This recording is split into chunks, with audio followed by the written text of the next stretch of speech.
You're ready.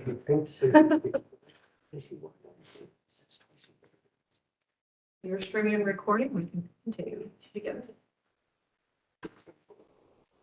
This is the call to order for the German Village Commission. It is April 6, 2022. It is 4:02 p.m. We're located here at 111 North Front Street, second floor, room 204. The next business meeting will be Wednesday, April 20th, 2022 at 12 p.m., 111 North Front Street, same room, same place. And the next hearing will be Wednesday, May 4th, 2022 at 4 p.m., same room, same place. Go ahead and swear in staff. You swear to tell the truth, the whole truth, nothing but the truth? I do, Morgan Graff. Thank you very much. And we'll go ahead and start with the commissioners present. Start at the right this time. Brent Foley. Anthony Hartke, chair. Ned Field. Jeff Ferry.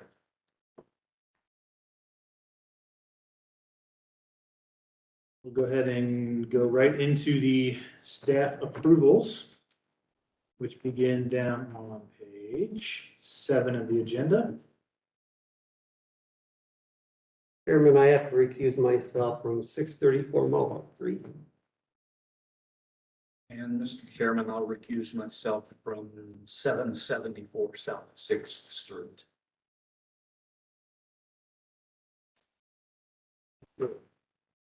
Good. I have no recusals. There are no questions. Is there a motion on the staff approvals? Mr. Chairman, I move to ratify the staff approvals. Second. Any questions on the motion? All those in favor? Aye. Against? Ayes have it, motion passes. Let the two other commissioners introduce themselves. Teresa Durst. Karen McCoy. Two commissioners. All of the staff approvals. We'll move into the meeting minutes from last meeting, March 2nd, 2022. Motion to approve. Second. Any questions on the motion? Those in favor? Aye. Let's have it, motion passes. And on to the applications for certificates of appropriateness. The first ones shall be the staff recommended applications. Item 1, GV-22-04-018, 753 Mohawk Street. The applicant here for 753 Mohawk. And if you please raise your right hand. You swear to tell the truth, the whole truth, and nothing but the truth? Yeah. Yes. Please state your name, sir. Gary Allred. Thank you. Tom Saunders. Thank you very much. Okay. Proposed work description. Applicant is proposing to replace all existing board and batten siding with new materials on the non-original second floor, north and south dormers, and first floor addition. Proposed siding material will be LP Smart Side.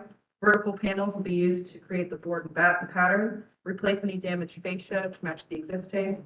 Paint all exterior siding and trim with Sherwin-Williams SW 6258 triform black. And siding to be Sherwin-Williams SW 7019 gauntlet gray. Existing ship gutters and downspouts will be removed and reinstalled and to replace to match existing if replacement is needed. Staff analysis, the material being proposed was previously approved as a test case for the board and batten material in October 2021.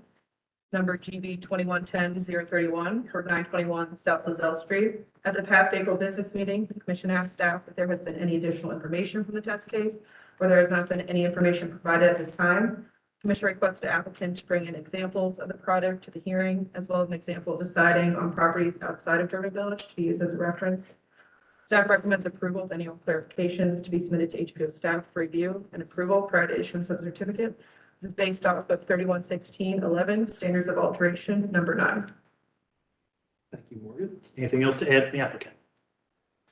We have the samples, and we have some pictures of some of the smart siding that the contractor has installed in other parts of the city. We reached out to try to get a hold of the homeowners. We didn't hear back from them, and I personally haven't been out to go by the homes to see how it's holding up or anything. Sure. The house on Lozelle, I don't think they've started the construction on that yet. So I think that's why there hasn't probably been any feedback.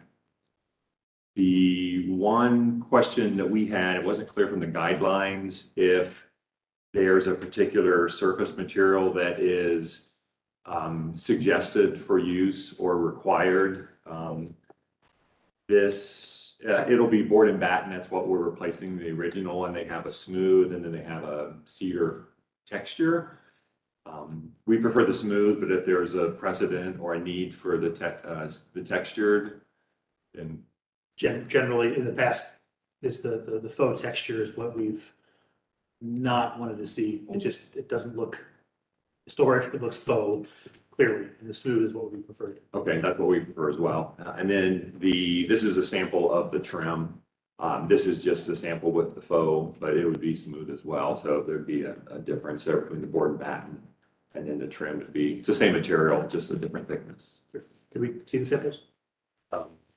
You can bring them up. It's okay. Looks like I can remember. The photos too, you can very good. Yeah. So. Materials.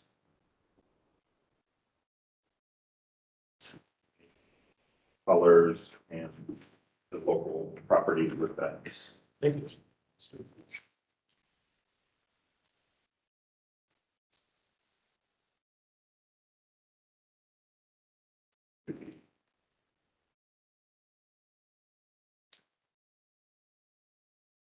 All the commissions reviewing the materials. Any questions for the applicant?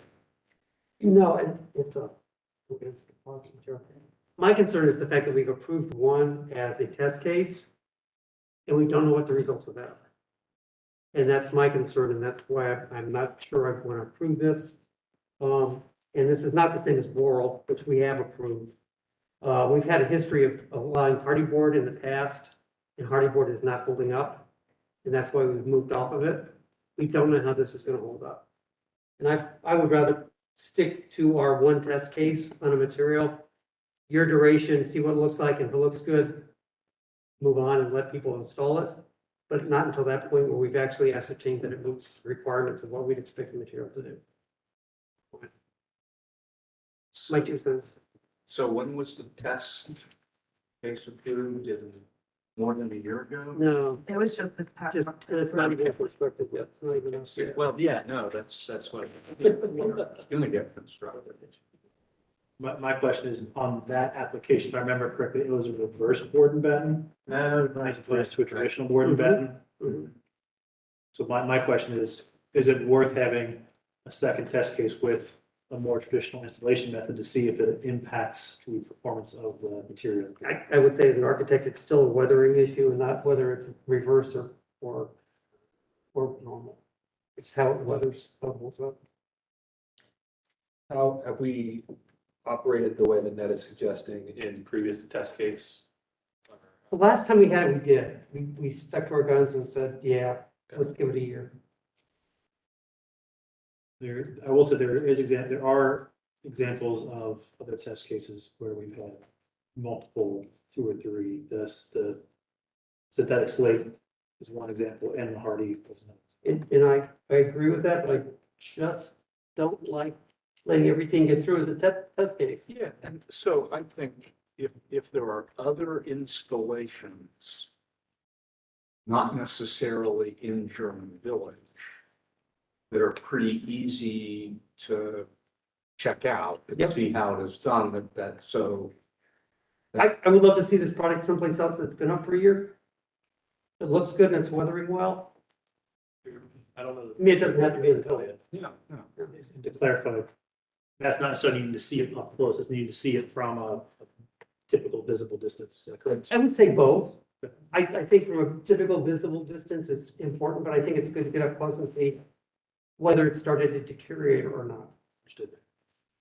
So how would that process work in terms of you getting up close to seeing it? We'd have to find a location and go look. Yeah, well, Those addresses. I provided addresses of 2 properties, one in Pataskala and one in Gahanna that has it installed in the past year. Okay. The pictures are over here, but to be honest, the pictures aren't gonna. Yeah, they're not really, anything. So the test case that we talked about on Lozelle, there hasn't, we walked by it just the other day, and there hasn't been a single thing done there, so it could This be, hasn't begun yet. yeah, it could be a year or more, and then another year, I think, before you would be able to evaluate any test here in the village. And we're having problems with rot and with carpenter bees and things infiltrating the wood now, so. And I don't know the cost impact, but boral is a acceptable material. Not saying you have to use it, but I'm just saying. Have you, just out of clarity, have you looked at boral, or is it? I'm not sure that boral does board and batten, and you need to be replacing with, what's there. In the past, you are correct, League Board will not have a board. What we have done, if I remember correctly, we have used the Hardy panel, large format panels with boral battens. I think we approved that in the past. It's just not the Hardy strip. The Hardy strip is chipping and falling. So for the applicant's sake, I've heard Ned's thoughts on another test case. Are there any other thoughts on another test case? I would be in favor of another test case, especially since it's not, the test case that was improved, you said was a reverse board and batten. It was kind of a mixture, wasn't it? Some of it was gonna be Yeah. regular board and batten, and some of it was gonna Second be floor was reversed. reverse. Yeah, that was the one that was like, they used the reverse on the addition, right? The upper part additions, yeah. So when do we stop letting test cases? Well, given that we agreed to a test case that hasn't been performed, I feel like we can limit test case, That's my quantities. question, yeah. And I feel like in this case, I would be in favor of approving a second test case. Particularly because it sounds like we would actually get a test case to evaluate. Good point, I agree with you, yep. Does it happen to be the same contractor that did the other application, or is this a different contract? No, it's different. I don't know that they've selected a contractor. The conversations I had about the Lozelle property was with the architect. Mhm. And so I don't believe they had chosen that yet. At least the last time I talked with that individual. I'm curious, I'm thinking through, I know with the Hardy, we've had some thoughts about different application methods that have worked better. And so there could be, if there is something different about this case, that in the application that would make, I'm seeing if there is something different in the case that would make reason for me to think about having a second test case, that to Karen's point, that, see how, thinking through my head, well, is it a different contractor? Is it a different installation method? Are there things? Exposure. Right. That's a great point. Yeah, north versus south, et cetera. Just the sheets. What direction are your spacing? Now that I reflect on it a little bit, it occurs to me that it might not make sense to rely on a single test case. Right. Especially since what we've learned with the Hardy board is that the installation That's kind of the point. technique matters if there are multiple test cases. Some turn out well and others turn out badly. That tells us something we don't get. We get it From one for one what single the different test floods, case. right? Yeah. I'm of the personal opinion of 2, 3 max, to give it that option to have a couple of deviations in the application. Then that becomes the sample set to look from, as opposed to a single sample set, and if one variable is off, then the entire.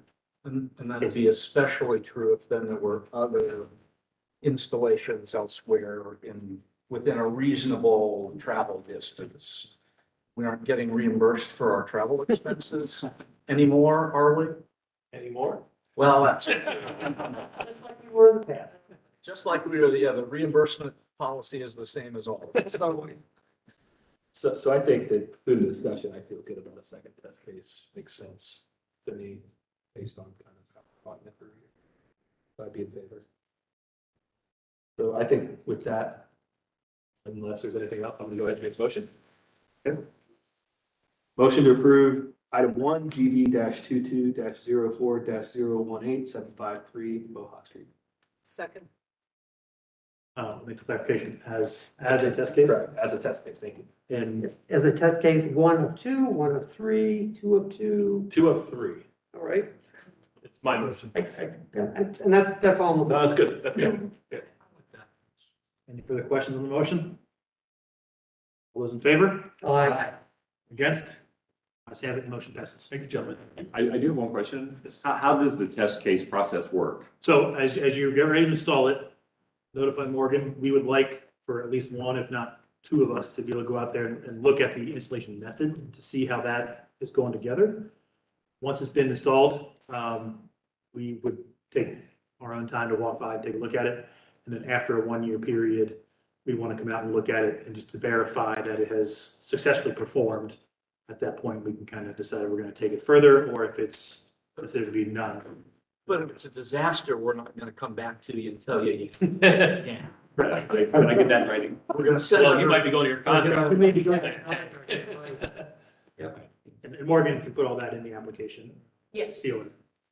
Thank you, Jerry. Thank you very much. Thank you. All right, we'll move on to item number 2, GV #22 04 019 1027 City Park.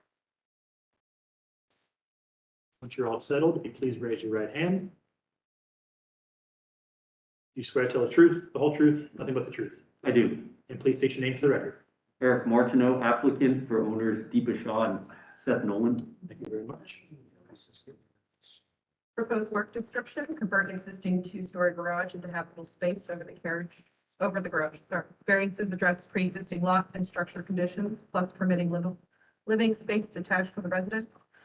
Variances are 3205, area district lot width requirements. No building shall be erected or altered except in ordinance with the code and on a lot with a width measured at the front lot line of no less than 50 feet in an R1, R2, R3, R24, R2F, or R4 area district. The historic lot's width is 30.5 feet.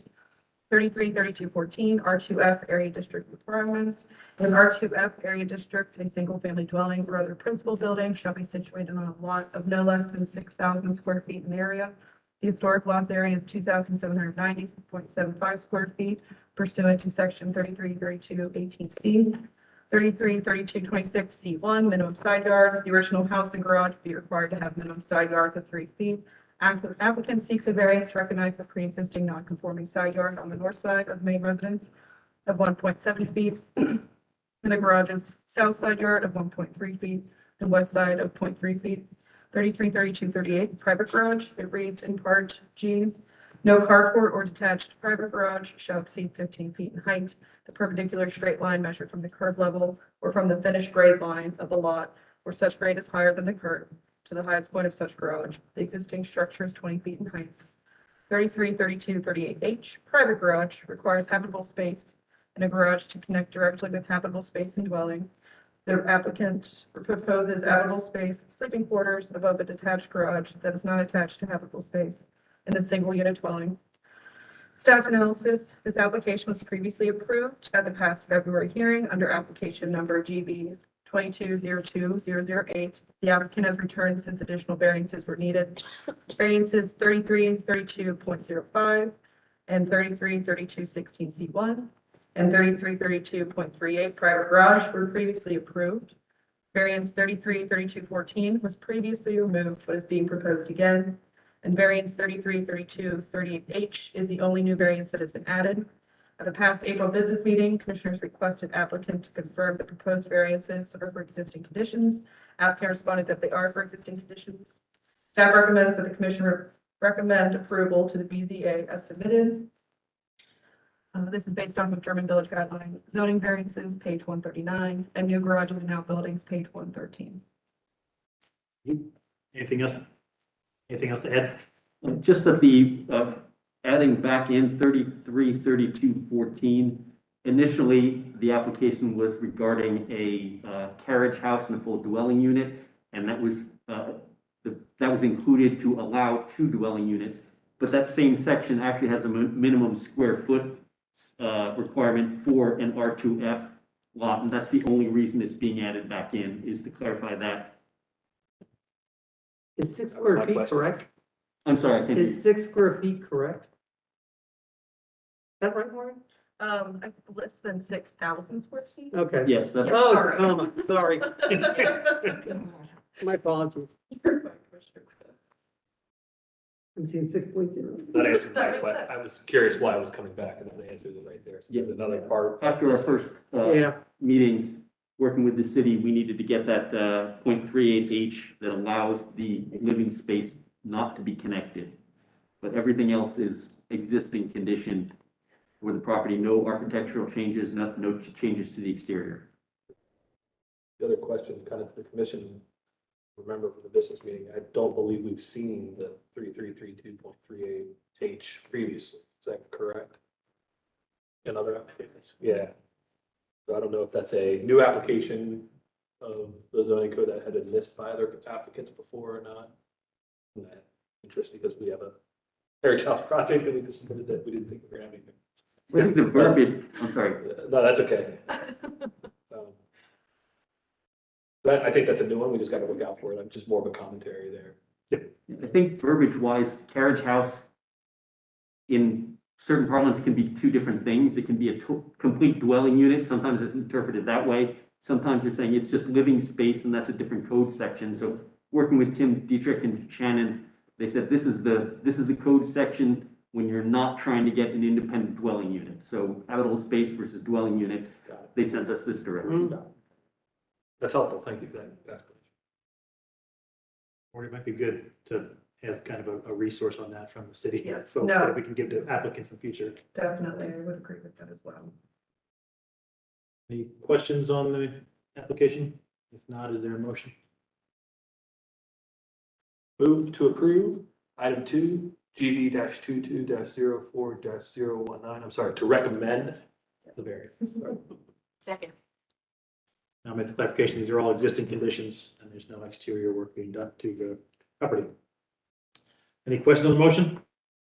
All those in favor? Aye. Against? Ayes have it, motion passes. Thank you. Thank you. Moving on to the continued application, which is number 3, GV-22-03-013 Bravo, 304 East Cossett Street. I heard from the applicant today, they were not able to obtain a sample, so they're going to request to continue to next month Right. to have all the materials. Chairman, on GB 2203-013-13B, 304 East Casa Street, I move to continue. Second. Any question on the motion? All those in favor? Aye. Against? Ayes have it, motion passes. I need to recuse myself from the next application.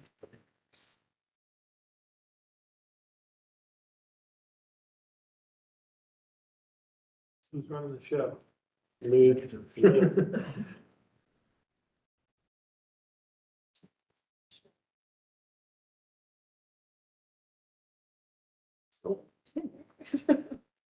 Speakers? Yes. Next application is GB 2204-020-360 Jackson Street. Please come forward. Thank you. Swear to tell the truth, the whole truth, and nothing but the truth. I do. Please state your name. Jackson B. Reynolds III. I'm an attorney with Smith and Hale at 37 West Broad Street, Columbus, Ohio. Thank you very much, sir. Morgan? Proposed works description for variances. The first variance is 3332.031A to allow a 3-unit dwelling structure. 331249B to reduce the number of parking spaces from 2 to 0 for the third unit. 333205, reduce the lot width from 50 feet to 33 feet, a reduction of 17 feet. 333214, R2F to reduce the lot area requirement from 6,000 square feet to 3,267 square feet, a reduction of 2,733. 333221 to reduce the building setback from 10 feet to 0. 333225 to reduce the side yard widths to 2 feet. And 333226 to reduce the minimum side yard from 5 feet to 1 feet, a reduction of 4 feet. Staff analysis at the April business meeting, applicant was requested to send out variance notifications to neighbors and to clarify where the third tenant access rear apartment would be.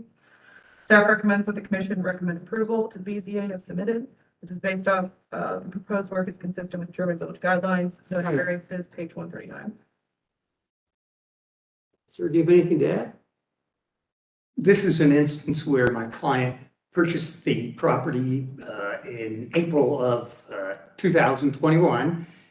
Purchased it, was doing his due diligence, came down to the building department to get history on the property, found out that there was not a building permit for the third unit, continued to do history on the building, found out that the property owner back in 1970 converted one of the spaces into the third unit on the site. His name was Mr. Lanning.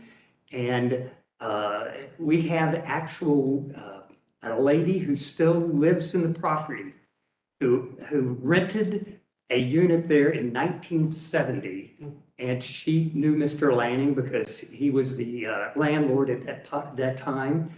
She's lived there ever since and is willing to testify that the third unit was there when she moved in. So what we're simply trying to do is to legitimatize the third units that has been there since 1970. And we did ask the city what the property was zoned because prior to the rezoning of the entire area in 1972, it could have been zoned a different zoning classification that would allow the third unit. The problem was that Mr. Lanning failed to get a building permit. So the first two variances that are requested there are the units for the unit itself and the parking space. And then the rest is simply to acknowledge the existing building. So that's what we're trying to do. This poor guy was shocked to find out that he couldn't get a building permit. His building was illegal, and so he felt it was necessary to rectify. Very good, thank you. We have a speaker slip. Anthony Harkey. Mr. Harkey is chairman of the commission. I don't believe he requires to be sworn in. Yes, I believe that. He does. Yes. Require. Yes, Thank you. not Commissioner. So mine is a fact witness. You swear to tell the truth, the whole truth, and nothing but the truth. I do, Anthony Harkey. Thank you, sir. Commissioner, I'm speaking today as the neighbor. I live on that photo there, just to the right. I will confirm what the applicant has stated, that it has been a 3-unit property there for a significant amount of time. I moved in 2010, and that unit was rented back there as a 3-unit. The Sanborns, if you dig into them, there was a property at the rear of the lot way back in the day, which had been demolished before that third unit went on. My question for the commission is typically when variance is approved and existing conditions are approved, that's a pretty standard effort by the commission or decision by the commission. In this situation, the applicant's looking to reduce the side yard widths. I didn't see any surveys in the packet to confirm what the actual side yard distances are. Taking a tape measure out there, I don't believe that the facts are correct unless there's a different measurement being taken. I think there's at least 2 feet on either side, if not 3 feet on the one side. They are asking for reducing the side yard width to 2 feet and then going from 5 foot to 1 foot, not specifying how or where. And if that's the case, if they are going down to a single 1 foot or 2 feet access, what's the intended access for the residents that rent out that back unit to the rear of the property? There is no rear property access to a main road. So approving an existing condition that is out of code compliance opens up a little bit of a Pandora's box there. And there have been no variance notifications sent out to the neighbors. At least we've not received them as of yet. I would know, I live next door. So those are the only comments I give the commission, and thank you for your time. Can you say that last part again? I'm sorry. The neighbors have not received any variance notifications at this point in time. Thank you. Care to respond to that, sir? Morgan was kind enough to send me a sample letter. I filled it out well in advance and got busy last week and missed. I did send it out on Monday morning, so I do apologize if it was late. So if need be, I mean, I would be willing to table this for a month, let the people get the letters, and then we can come back and I can try to address some of the concerns. But again, we were legitimatizing, the city staff suggested that we, go ahead and ask for the variances to make the, the building conform. So, I mean, we can go and look at some of the measurements, but it is, one of the property lines is at 0. I think the eastern was at 0 and maybe the western was maybe 1.5 feet, something along that line. But again, it's up to the board. Do we need to hire a surveyor to go out and survey an existing building? Was the survey, wouldn't there been a And I'll, survey done at the purchase? Yeah, that would. I will ask the owner. That should at least show the boundaries. Existing. The concern I've got after you saying that, if the 0 property line is at the east side of the building, that's where the mailbox is for the back unit. So I'm assuming that you're walking down on somebody else's property to get to the back unit. It looks as though there may be a little bit more of a distance on the side where the light is on in order to get to the back unit. Yeah, so I think we need clarification. on Okay. that. Well, what, So I will I ask think you all to table that. we'll continue it. All right. All right. Do we have a motion? Motion to continue item 4, GV-22-04-020-360 Jackson Street. Second. Second. All those in favor, say aye, please. Aye. All those opposed, same sign. It is continued. Thank you, sir. Thank you. Okay.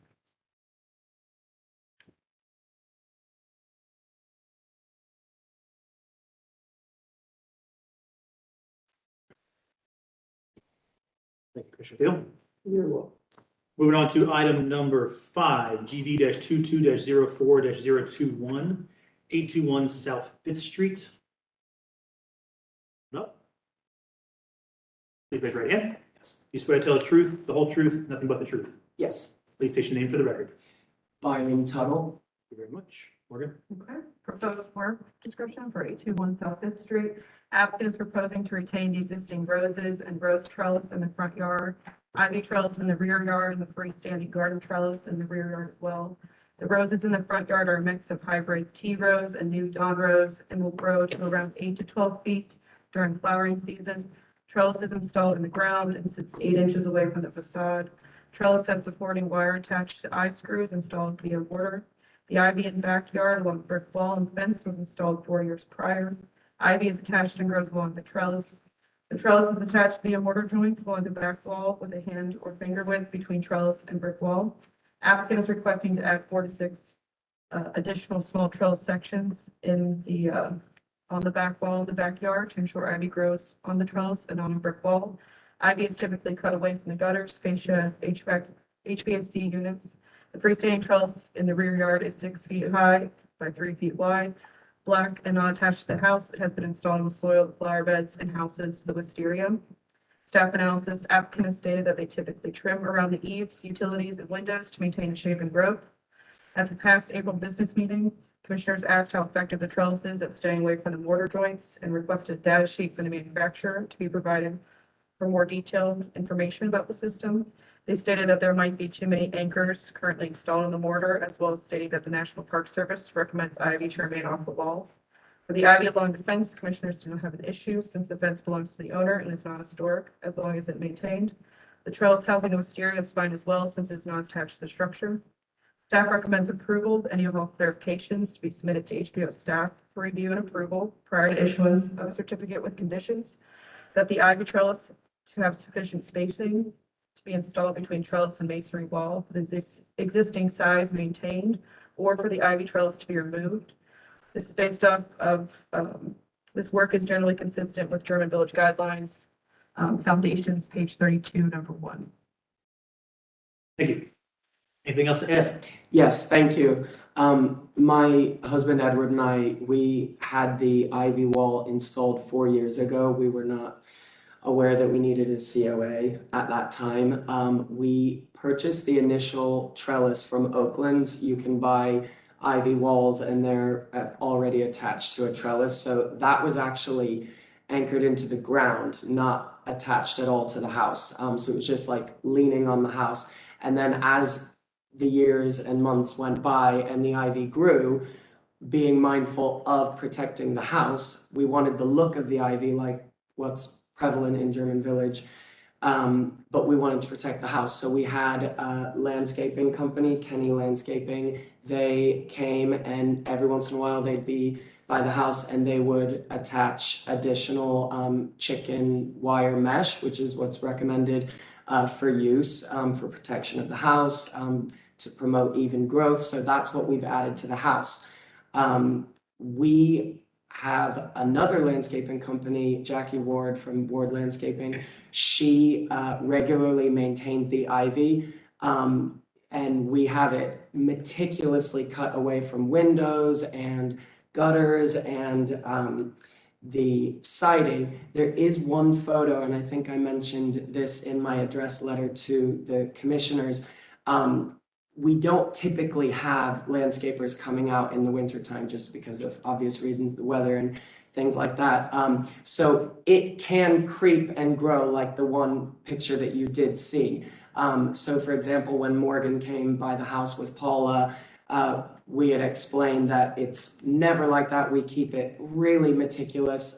But unfortunately, if you stop by in the middle of the winter, it might be a little higgledy-piggledy, so to speak, but that's already been cut and trimmed neatly. It is never near any woodwork, guttering, trim, as I said, windows. We're constantly inspecting it to make sure it's staying on the mesh, that it's not going onto the brick.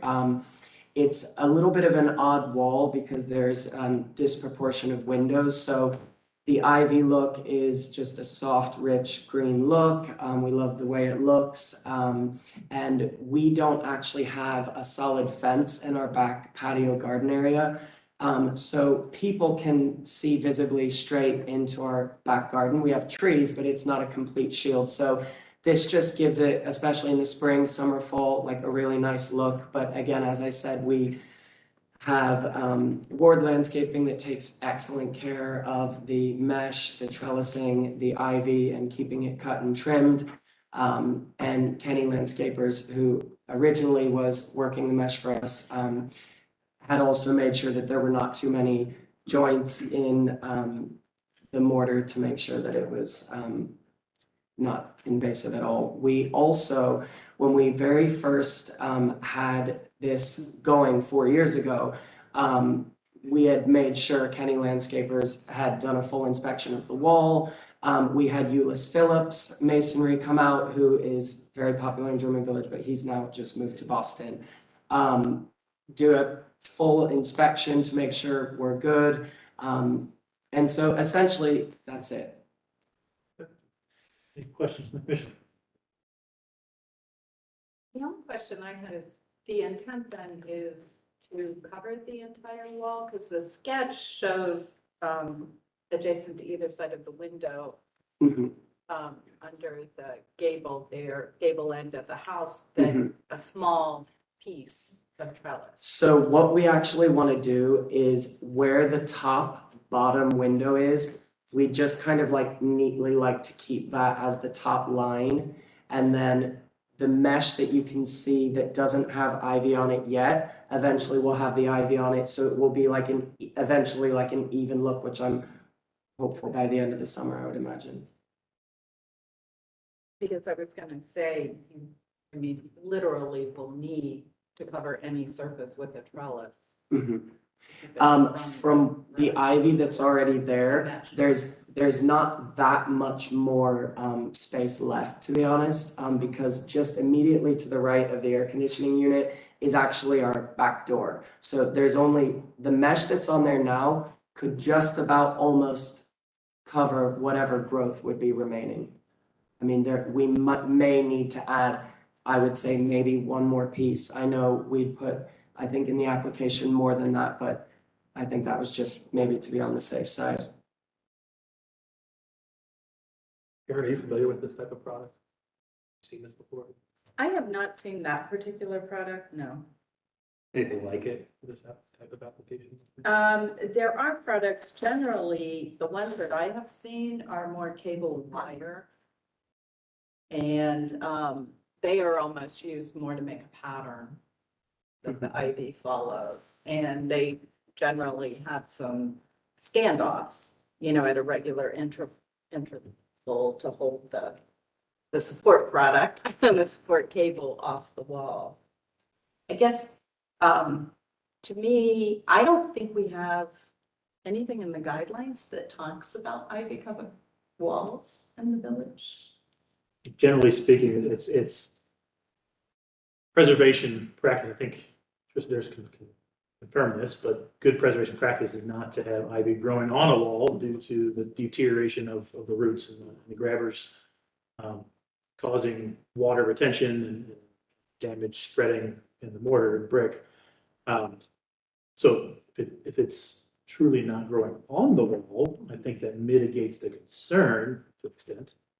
I think the question is it mitigating Is enough? there enough clearance? Yeah, Yeah. The National Park Service guidelines say that you shouldn't let it grow on the wall for that reason. I'm intrigued because the notion of it is this could be a way to do that, right? Where everybody likes the way it looks and it doesn't deteriorate the wall. But I'm still concerned, yeah.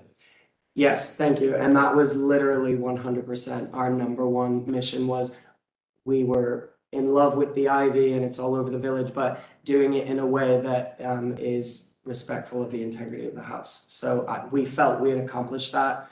We're thrilled with it. Our neighbors have been complimentary. And I can tell you right now, we would go to the ends of the earth to make sure that our house was safe, protected. And like I said, I go in and out of the back door daily and I'm constantly looking at it, inspecting it and making sure that it's cut and trimmed neatly.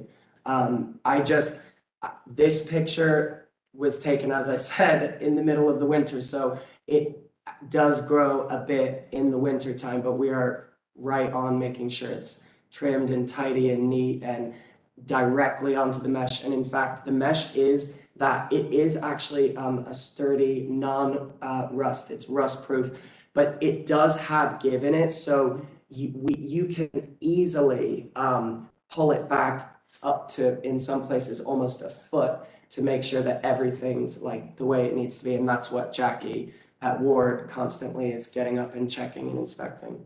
Is there any opportunity with this product to have some kind of standoff spacer so the mesh is not directly up against the brick, but sitting off by like an inch or two? Just my only concern is, yes, it will grow on the mesh, but if in the squares of the mesh, if the roots are getting to the mortar, it's still causing the concern to hit. Yeah, so I think just being a layperson and not knowing exactly about these things, I would imagine if you could have something like what we have that's attached to the house, but perhaps another inch behind that, another even more microscopic type of a mesh, so that, do you get what I'm saying? And that would be That would be one way yeah. to eliminate. The other thing would be in the actual hardware attachment, where you would actually have, for lack of a better word, like a little sleeve Yeah. that your attachment goes through that then, is rigid, that holds it out.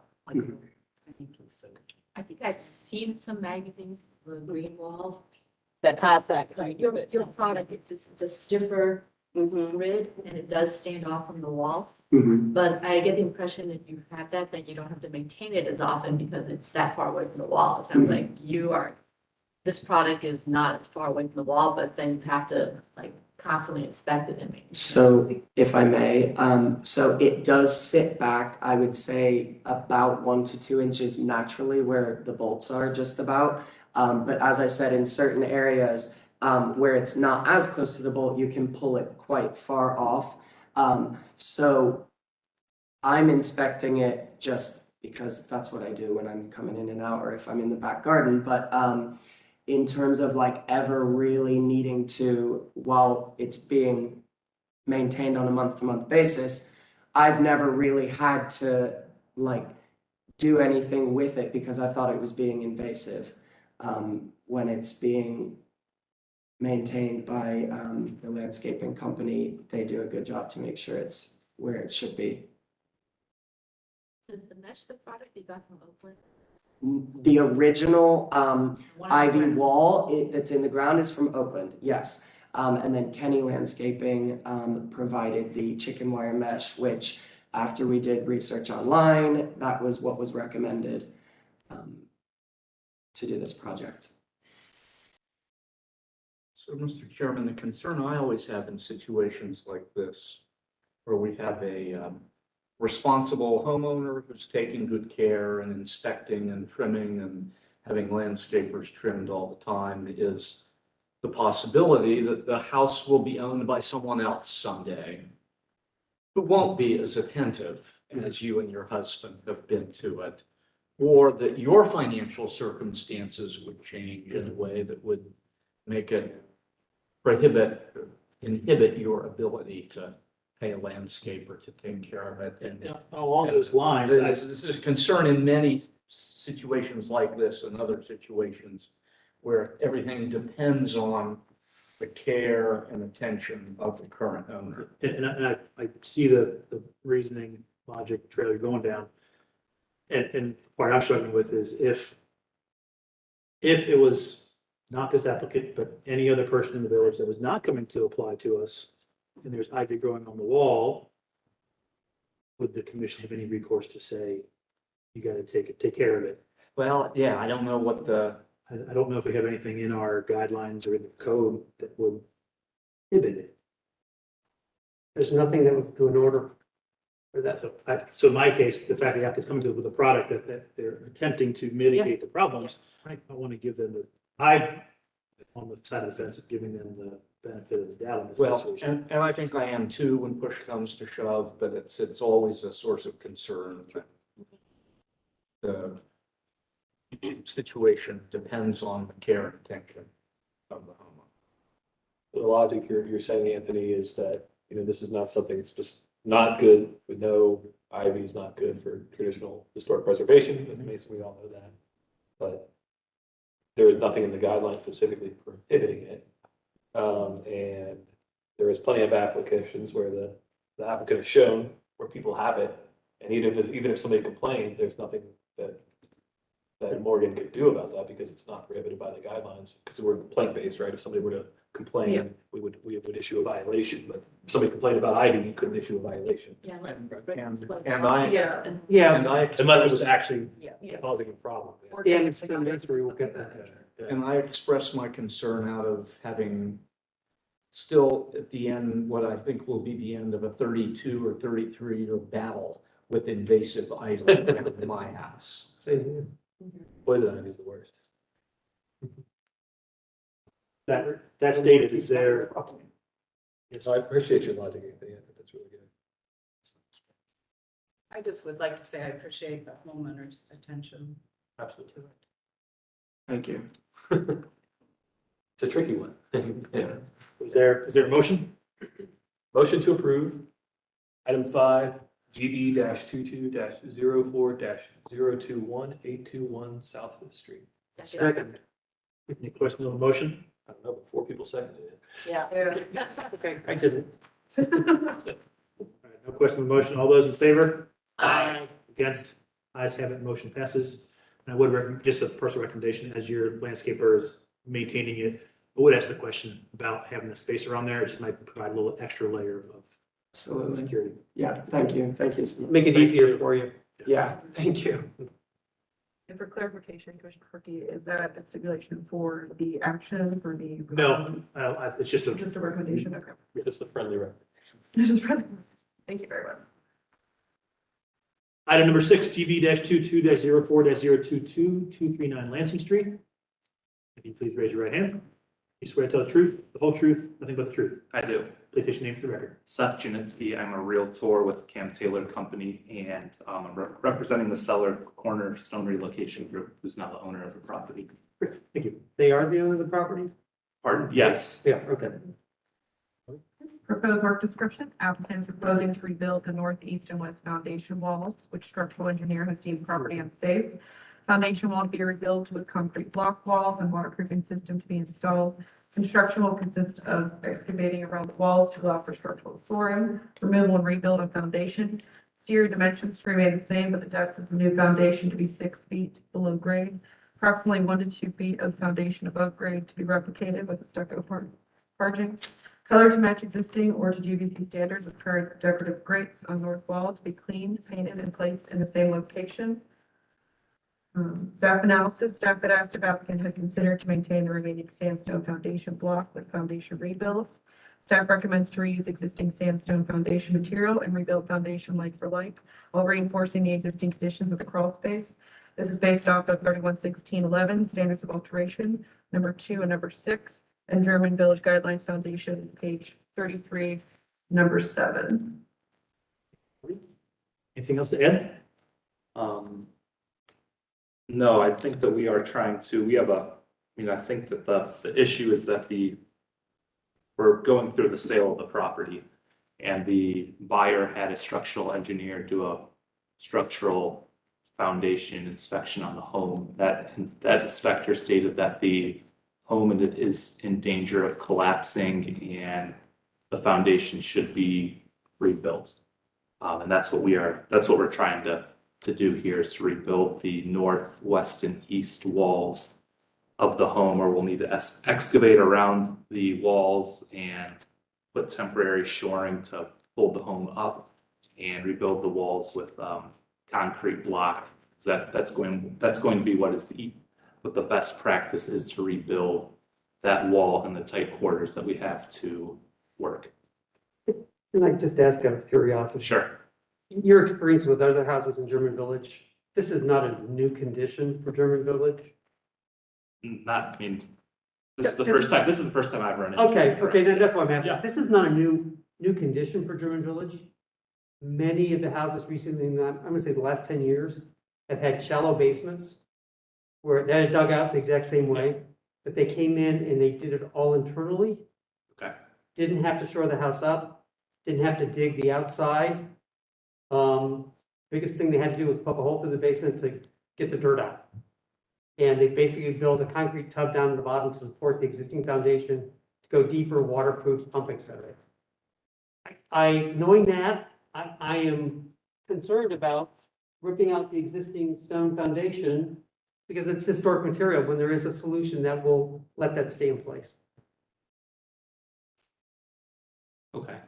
Okay? Is there, I think we have a different, is there somebody from, you guys want to see the house to see if this is something that can actually be salvaged, the foundation walls? What we've seen with the structural engineers told us that it's beyond trying to preserve.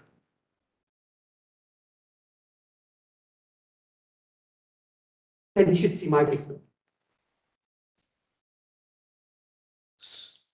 Well, it So sounds, it sounds like there are structural engineers with experience with these historic foundations and shoring them up, and that this structural engineer may not have had experience with this kind of a situation. And so may not have considered the possibility that the stone portions of the existing foundation can be preserved and shored up properly probably with concrete block underneath it. Is that right, Ned? Usually what they've been doing is Or poured concrete? poured concrete, yeah. Where the dirt is cut right now? Yeah. They form a wall against that stabilizes the dirt, stabilizes the wall above it, so the dirt doesn't fall. So it's all interior stabilization. It's all interior stabilization, yeah. Okay, is there a process that we could go to get other opinions on what needs to be done? Can I make a recommendation? Yeah. Yes. There is a resource at the German Village Society who, if you contact that person, can probably give you several leads of knowledgeable people that have done this in the village before and give you insight onto how to proceed that way. Okay. Okay? His name is Marcus Watson. Okay. And I think the solution is less costly than what, and less detrimental to the perimeter of the house, the landscaping of the house, et cetera, than what this proposal would get you, which would be less costly. That'd be great. Yeah, I know. This is $150,000 project. Yeah. Yeah, no, this will not be there. I would say from a contractor's perspective, this is an engineer giving one potential solution to the problem. And it's kind of the worst case solution to the problem, which is get rid of it all and replace it all. But there are other ways to go about the work. And it might just be second opinion, another engineer. Might just be this is the engineer's preferred method. Okay. It may be just asking your engineer to look at what would he recommend if you were going to do it all internally and leave the existing all in. And Karen, I just don't think this was their engineer. I think it's the, Was it? Yeah, I mean, this is an engineering firm that I've seen do a lot of these. Okay. Who is well known and trusted in the community. okay. But I mean, that doesn't mean that they are super experienced within German Village itself. But there is the engineering report and then there's a design by somebody else, right?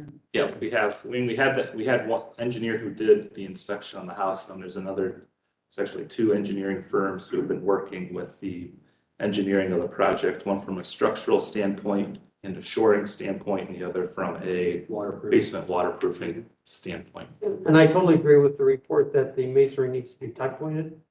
All rock foundations have got to have that done every couple of years, so. Would you like us to continue this? You recommend that we have second, third opinions on this, people who have been recommended. There are German other Village resources that I think if you reach out to them, you'll. Okay, and what's the process to come back to you, just refill out another application? So Yeah, it'd be interesting too, because you've got, Shirker and Donovan did the design. They're a good designer, but they didn't do the evaluation, right? Right. So it's interesting. Yeah, but no, I think that resource would be great, because I agree, there's gotta be a more cost-effective way for you guys to do this. And I'll satisfy just save our my client a desire, lot of money, that's for sure. yeah, and satisfy our desire to maintain as much historic Okay. as possible. So to your question about process, if you ask us to continue the application, we'll vote to continue it. Okay. You won't need a new application. You just provide any updated material to Morgan ahead of the next meeting. And right after the continued applications at the top of the agenda. Sure. If you vote Maybe on do it, that. go ahead. Maybe you do that, please. Sure, we can do that. Mr. Chairman, on item 6, 239 Lansing Street, I move to continue. Great. Any questions on the motion? All those in favor? Aye. Thank you, commissioners. Thank you. And it won't be a big surprise if it takes you longer to get all that, whatever additional work done you need. So we're Sure. just ask us to continue it again.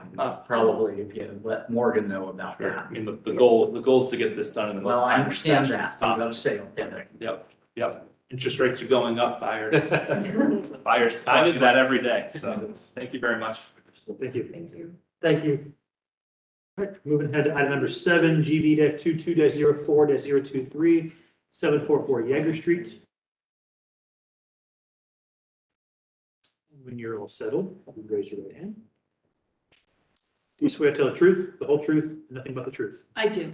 Please state your name for the record. Julie Bullock. I'm the architect.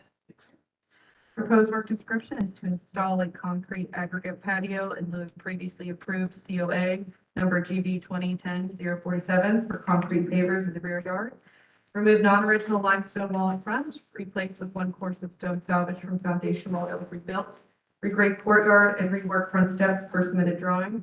Add iron fence to the front elevation. Replace wood fence in the rear on north and south property line with 6-foot wood fence per submitted design. Pour new concrete walk with an existing concrete walk and pour new parking pad to the north of the existing garage.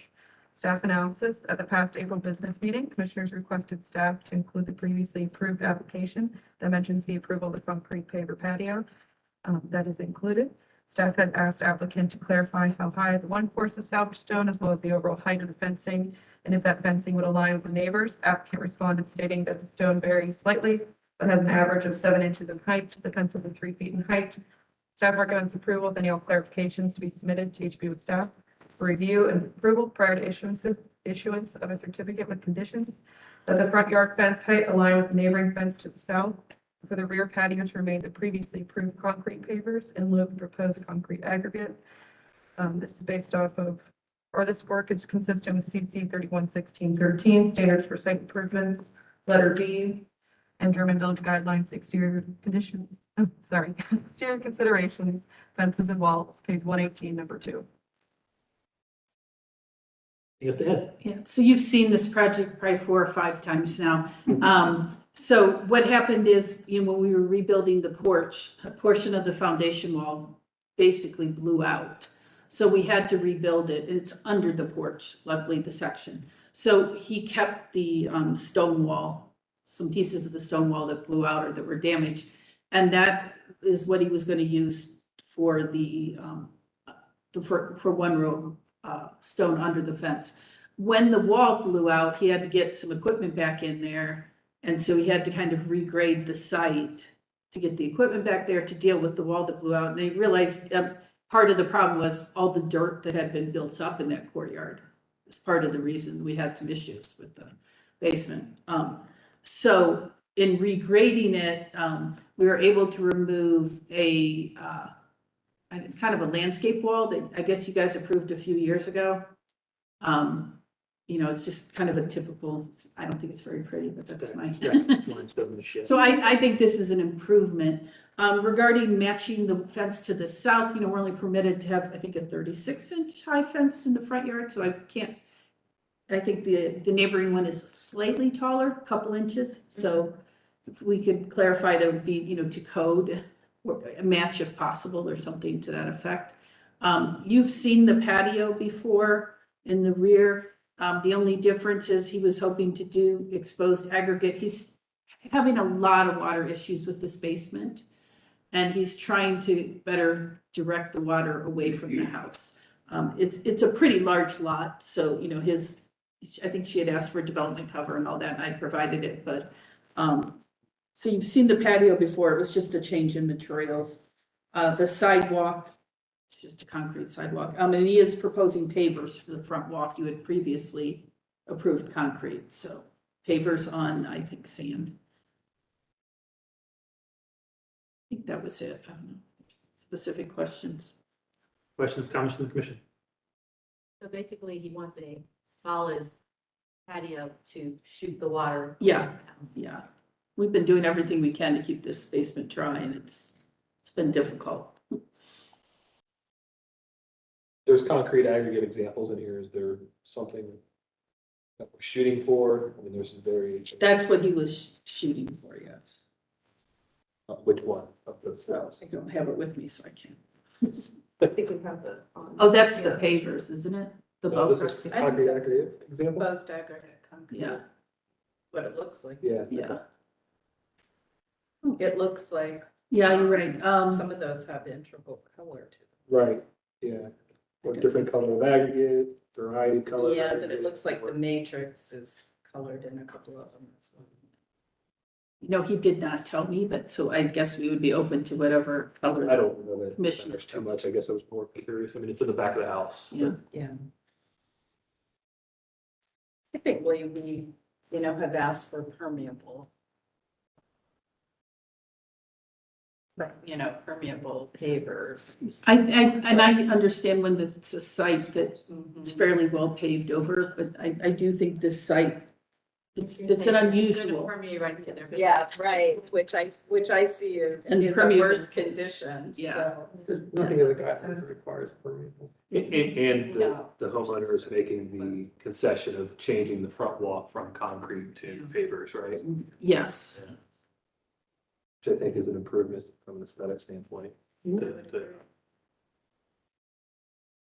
I think your comment about the fence, yeah, as long as it's, what we didn't want to see happening was the fence, the neighbor's fence is down here and the new fence is up here, or vice versa. Right. As long But as it's roughly in line. he owns, on the side, yeah, Yeah, the to the front. right of the. Yes, looking at yes, the we'll front. get as close as we can to it. When I measured it, it's like, where do you measure from? It's like- Lots of discussions about that. Okay, well, I will, seeing no other Comments, motion to approve GB 22 04 023, excuse me, 744 Jaeger Street with the clarification that the new fence on the front should meet code and as closely as possible while meeting code match the height of the adjacent fence. Second. I'll also make a note that a non-permeable patio in the rear is not detrimental with the size of the lot and the openness of the lot itself. Is a mitigating circumstance. And the nature of what's going on in the basement. Yeah. Any question on the motion? All those in favor? Aye. Against? Ayes have it. Thank you. Looking really I good. appreciate it. It's looking really good. Yeah, he's excited. I was Finally getting it done. concerned at first, but it's looking really good. Julie, when you get the information about like the colored. Yes, I will. I'll Thank check you. with him. He's out of the country. Appreciate it, thank you. Right, moving on to item number 8, GB 22-02-024 5830 South Third Street. Please raise your right hand. You swear to tell the truth, whole truth, nothing but the truth. Yes, Please state your name. Ron Hildebrand. Thank you, sir. Morgan. 1 second, thank you. Okay, proposed work description, applicant is proposing to remove the mature silver maple tree from rear property. They received notice from the city of Columbus that the tree is endangered and should be removed, or the tree is endangered. Staff analysis, staff informed applicant that German Village recommends that if a tree is being proposed for removal or replacement should be proposed. Applicant responded that they have no problem with adding a new tree, but they are looking for recommendations from the commission. Staff recommends approval of the annual clarification to be submitted to HBO staff for review and approval prior to issuance of certificate with conditions that a tree be planted in same location or near the original location. This is based off of 311613, standard for site improvements, letter A. Thank you. Anything else to add? No. All right. Questions, comments from the commission? So the arborist report said removal or trim and clean up. Why are we not cleaning up and trimming? Because it is, if you take a look at some of these pictures, it is well beyond that. It's, you can fix it, but you should replace it, was more of the conversation I had with the arborist. It's quite dead, or nearly quite dead, put it that way. So I've seen similar silver maples in the vicinity, near my house, and when they get to this maturity, they're pretty much done for.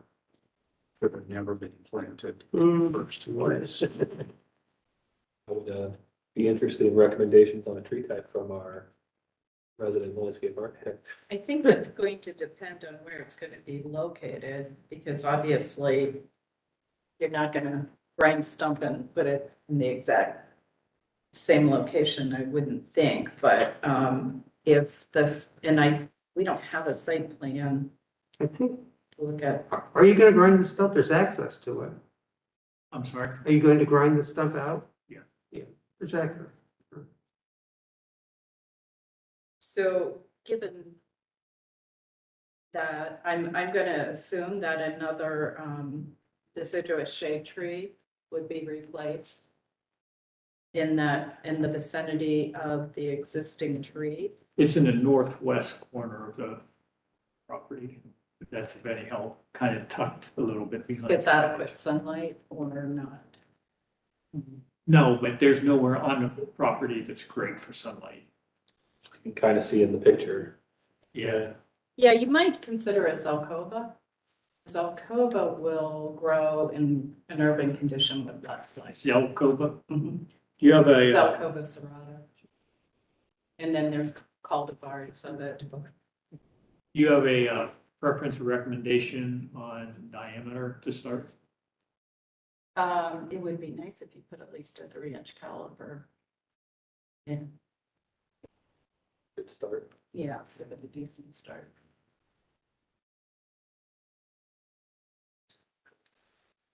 That's actually what we were looking for, a recommendation. And I mean, there are other trees that would work. There are elms if you know.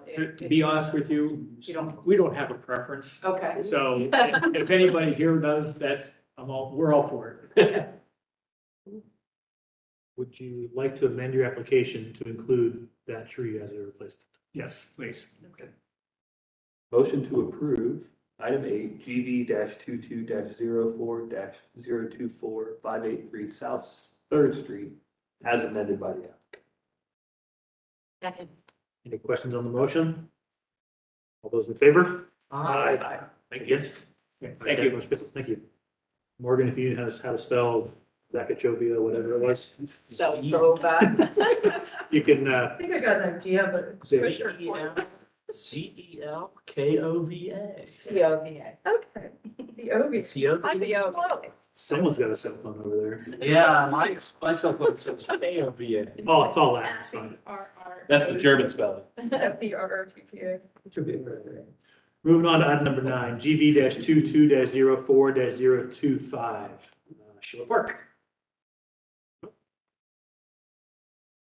Please, when you're all set, please raise your right hand.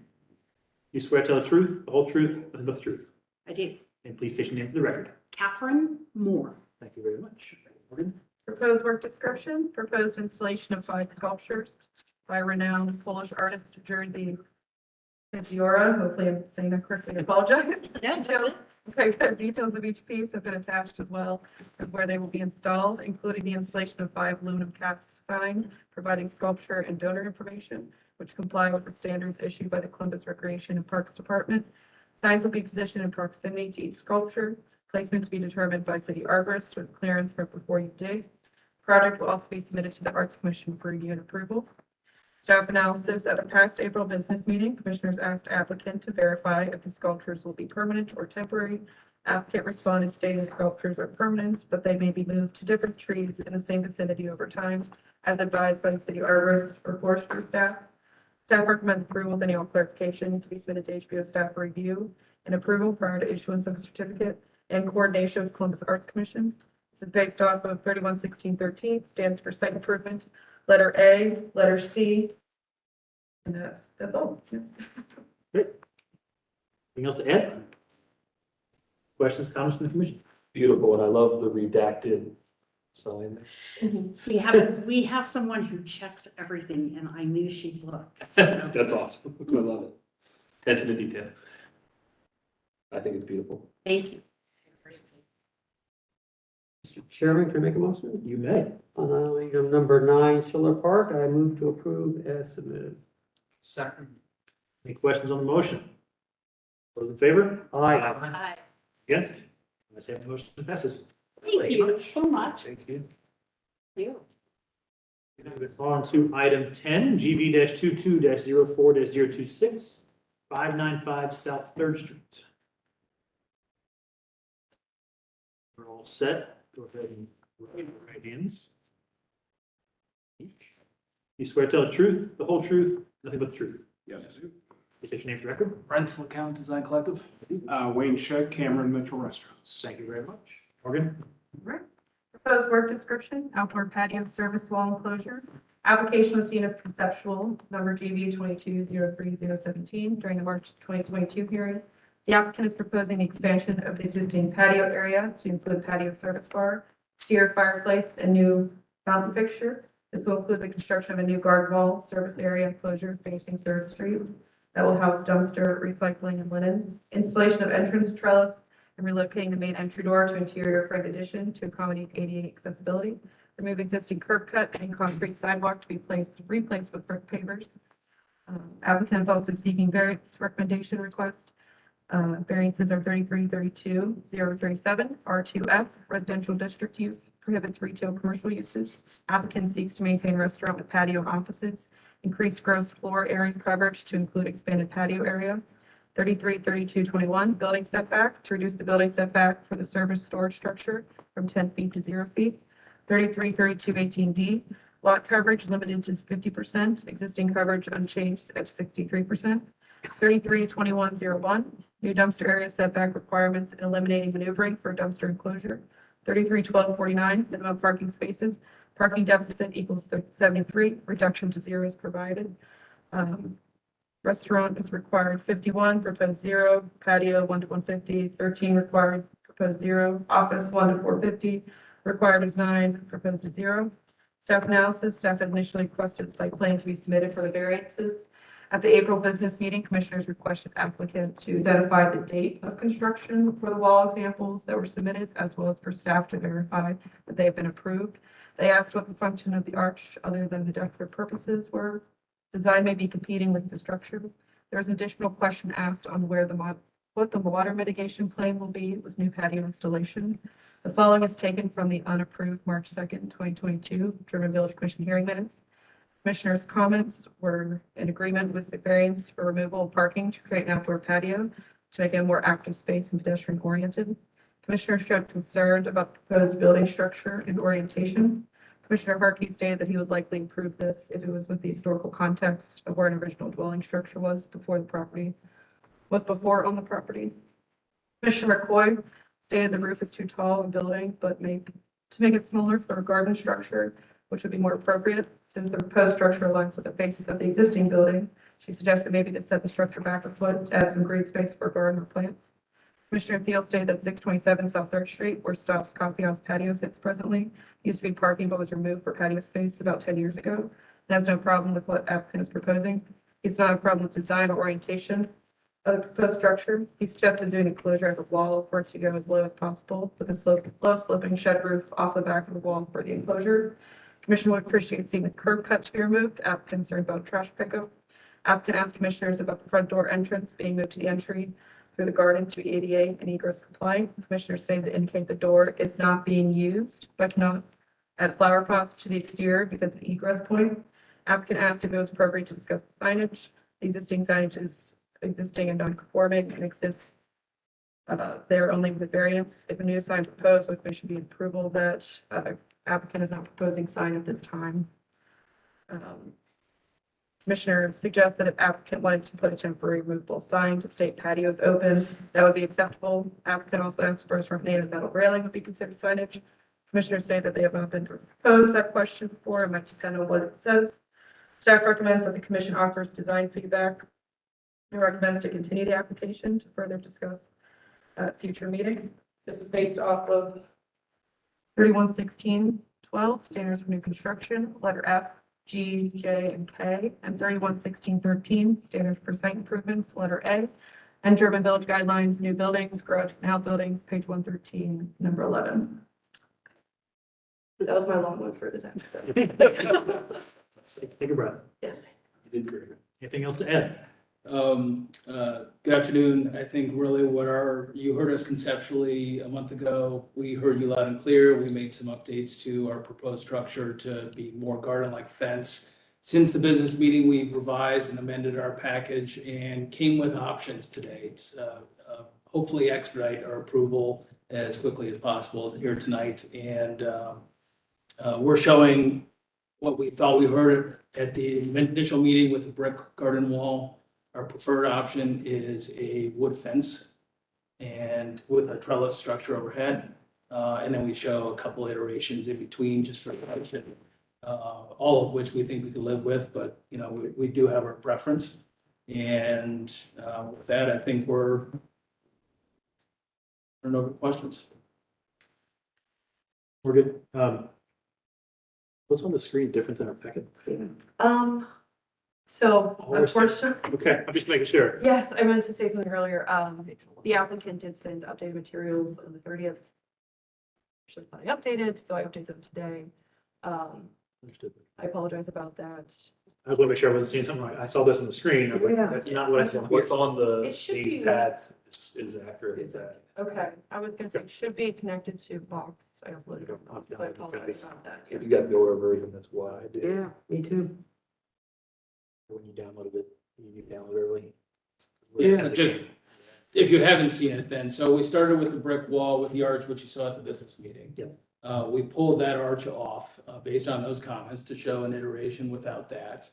The third is adding a trellis structure or a pergola structure over top of the service yard in order to hopefully redirect some of, we're concerned about adjacent smells, so we're trying to figure out ways to redirect that away from the patio. And then the fourth just switches what we felt might be another alternative that doesn't try to mimic the historic brick. I think you nailed it, honestly, personally. I think that it doesn't compete. I think that the landscaping is important, though.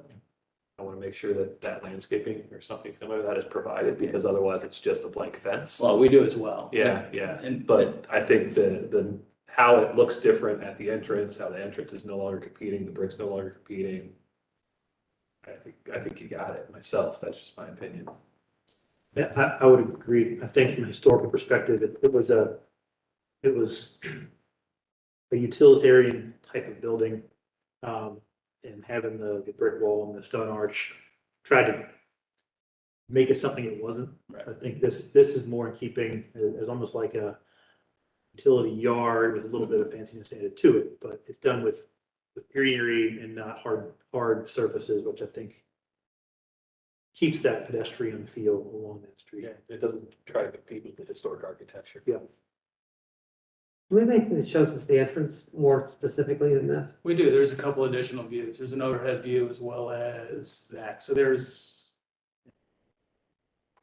go. So we did maintain, if you recall from the, I guess you would have seen it all at the business meeting, we had the metal structure that allows entry or creates that pathway to the entrance. That is maintained. That was always behind that art structure. And so that really enhances that entry there as well. And really the greenery is key to our overall concept. So we fully anticipate on executing.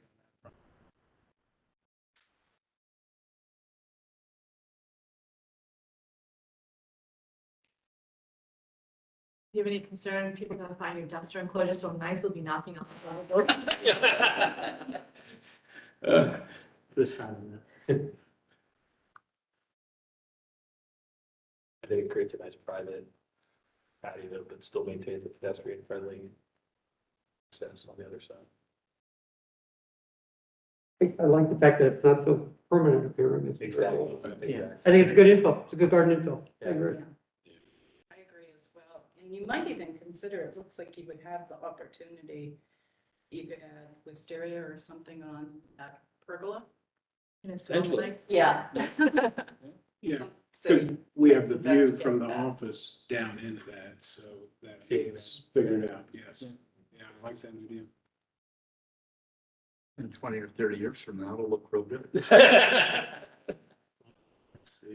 I do have one question. So last meeting, we talked about the sign on the front of the building. Is the intent to leave it in place?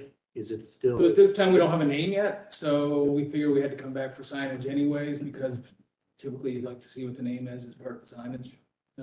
So Are the awnings part of this conversation now, or are you gonna do that later? the awnings we're showing are the current existing ones. Okay.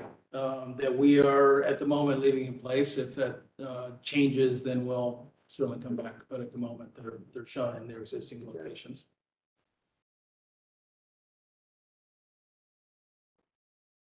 I think that if we're almost comfortable with it, I think we should vote on it. I'm gonna motion to approve. Item 10 GV-22-04-026, and note that we are approving the preferred option of the applicant, which is also preferred by the commission. As shown on sheet 17? Yeah, it's labeled as preferred option in the application. I do have a question for the applicant. Favor this already. I just want for record purposes. What's the, so let's say the parking deficit 73, we're going to 0, removing the 6 on-site parking spaces. Correct. What is the increase to the existing parking requirement that is being introduced with this development? Is the increase. So let's see here. We have it on that first page. We were originally required 51, and then with that was based on the 1993, I think it was, variance. If I'm not mistaken, the calculations have changed during that time. We're currently required 72 with the parking reduction takes us to 54. So it's only a 48. Yeah. Well, and that's a great point, because are we voting to approve the certificate? I was motioning for the certificate of appropriateness. Are we also voting to recommend variances? Is that a separate vote? It should be two separate because approval of the design is one thing, Right.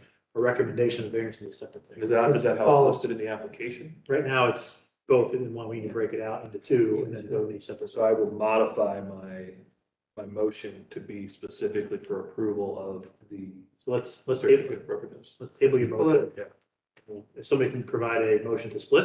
got it, sorry. All right, we got a motion to split. Is there a second? Second. We got a second. Any questions on the motion to split this into A and B? Based on one being the design of the outdoor patio service wall enclosures, and the second being the zoning variance recommendation request. Being, Two separate. I'm trying to think, we should be the design because we should do the variances second. Those variances are B. There you Good motion. go. Any questions on the motion? All those in favor? Aye. Against? Ayes have it. Motion passes. Mine will be modified to A. For a second. My second is modified to A. And again, We have a second modification. with the note that it's the preferred option. Any questions on the motion? All those in favor? Aye. Against? Ayes have it. Motion passes. Variances. Now I will move to recommend the variances. For GD -22-04-026. Second. Second. And to clarify, the curb cut is going away, correct? Per your recommendation. Which you'll have to go through right away. We have a second. Any questions on the motion? Just out of curiosity, are you getting any ancillary parking arrangements made within the village to support what you're doing with valet parking or? Yeah, we will work with a valet company. We haven't started yet. Okay. Very happy to see a net reduction in the number of curb cuts in the architectural district. I think I like seeing the gap going. That too. if I remember correctly, the previous tenant had an arrangement with the society parking in the as well, so I'm sure the society would like to make some kind of arrangement perhaps. Potentially. Just a recommendation. So we have a motion, we have a second. Any questions on the motion? All those in favor? Aye. Against? Let's have it. Variance is recommended. Fantastic. Thank you very much. When do you open? We're still trying for this year. So it would be, right after Thanksgiving, best case. See how quickly we can get these variances. They're a lot slower than us. Well, this was a big step this evening. Thank you very much. Thank you. See you all. Thank you. On to item 11, GV-22-04-027, 789 City Park Avenue. If you would both raise your right hands. Salute. You swear to tell the truth, the whole truth, and the truth. Yes. Yes. Please state your name.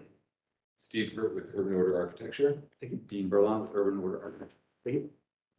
Proposed work description, application was seen as conceptual at the August hearing, number GB 21-08016. Applicant is proposing to construct a new one-story addition off the west elevation and to rebuild existing second floor porch on the west elevation. New addition to have marble windows and doors and wood siding and an asphalt shingle roof. Staff analysis, application was seen as conceptual at the August hearing, as stated previously. Following is taken from the unapproved March 2nd, 2022 German Village Commission hearing minutes. Commissioner comments agree that the addition to be wrapped around the footprint of the first floor porch is a good idea to separate it from original structure. Question is how to integrate addition with porch space or not. Staff recommends that the applicant consider retaining much of the original wall openings on the interior to preserve more of the original design and material and allow for future alterations or restoration. Staff further recommends that commission offer design feedback and continue the application for further discussion at a future meeting. This is based off of standards of alteration. Number 10, whenever possible, a new addition or alteration shall be accomplished so that future removal will not impair the essential form and integrity of the structure. And 311612, standards of new construction. That's it. Sorry. That important. It's done. Yeah. Anything else to add? The other one was the lot one, we're good. No, so essentially we were there way back in August, and we talked about kind of doing this one-story addition to the back of the house. There's this second-story porch, which is kind of this oddity that what you're seeing there is this conglomeration of different historic parts that, there's some metal railings, there's some steel columns, there's some wood posts. So essentially there's a door up there that looks original. It's at a different height. There's a header over it. So we're trying to keep that part of the historic part. So we have that second story balcony, which we wouldn't normally do, but so we're wanting to maintain that and then build this addition on the side of it. So we're kind of keeping a very low hipped roof on the addition, just so that it doesn't impact the visual of the two-story piece. And then the porch is kind of ensconced in that, and it would be kind of a solid board railing on it, which kind of gives us privacy as you're looking up at it.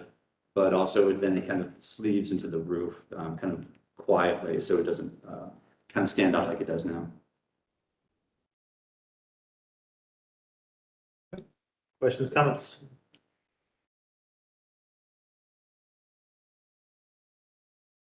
So I wasn't at the business meeting, but I found it interesting that there was concern about the amount of demolition that you were doing. Yeah, on the inside, we're opening up the wall so that it could be more of an open floor plan. That goes with the guidelines saying that we could remove this addition in the future and basically restore what was there. You can rebuild a brick wall as easily as you take one But out. it wouldn't be the historic value. Bricks. That's my concern. There's been a vigorous debate about this.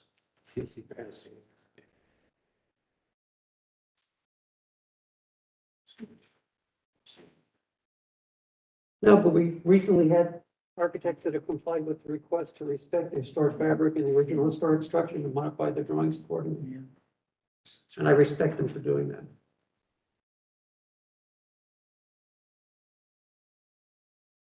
I think it's wrong. That's my problem with it. Absolutely wrong. And unnecessary.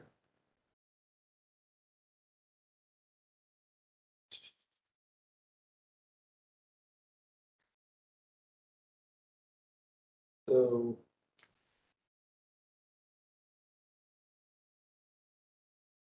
If I make sure I understand, in the materials, for the previous materials, there's the 1969 submission, right?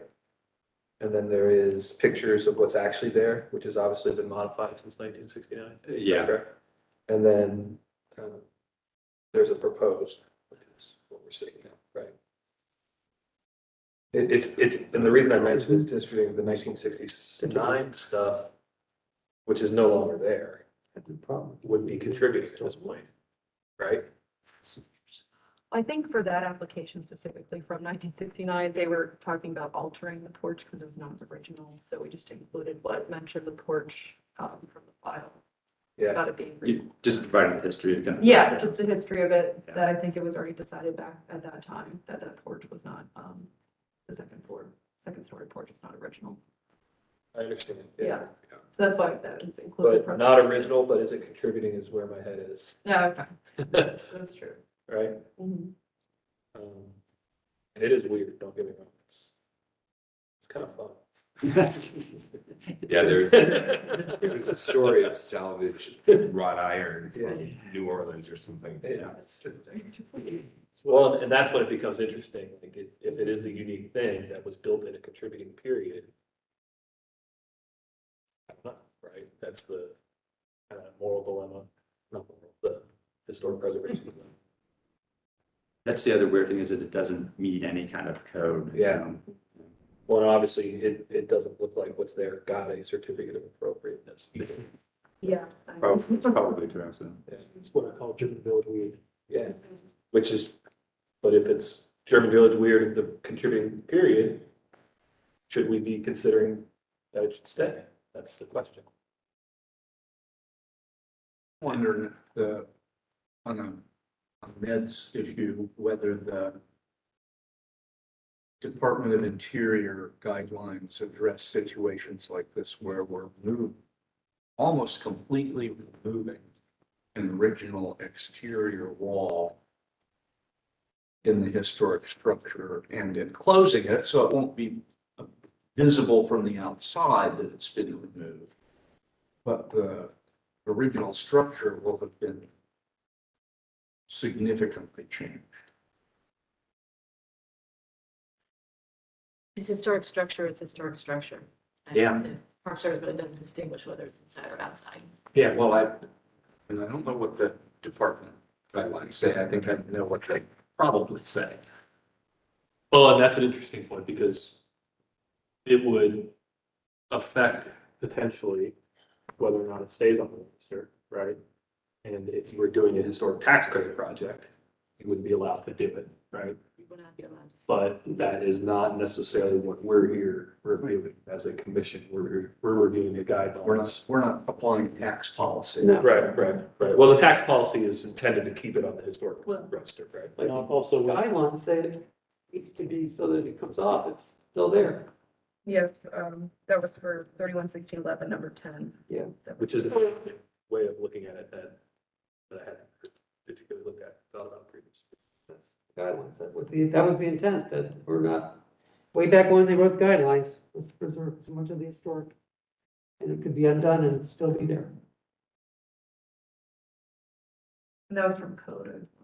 Here. That's from the code, not the guidelines. Yeah, from code. Now, we have allowed them to take the bottom wall of a window out, make that a walk-through opening. Devil's advocate here. We're trying to find a halfway path forward. With the existing rear wall, the headers of the windows are butted up side against each other. There's nothing in between. It's two headers. Right. If the applicant could reinforce, i.e. steel plate or something to support those the headers in place. Going from the left side of the left window to the right side of the right window to create a pass-through. Is that more egregious than just taking out the lower window? Yeah, I think it is. I'm sorry. What's the question? I think it is. I think that's RAPE.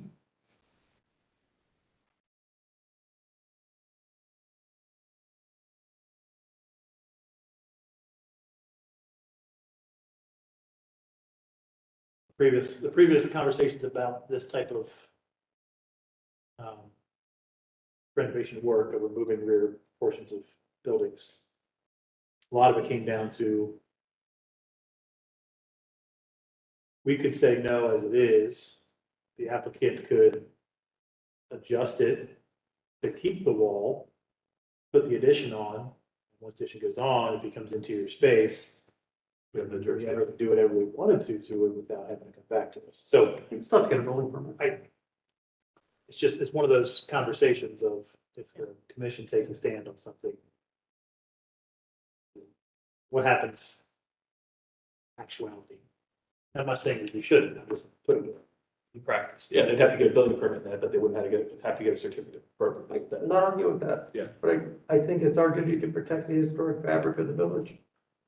If people don't want to respect that and later want to rip the wall out, that's shame on them. I mean, this sounds like a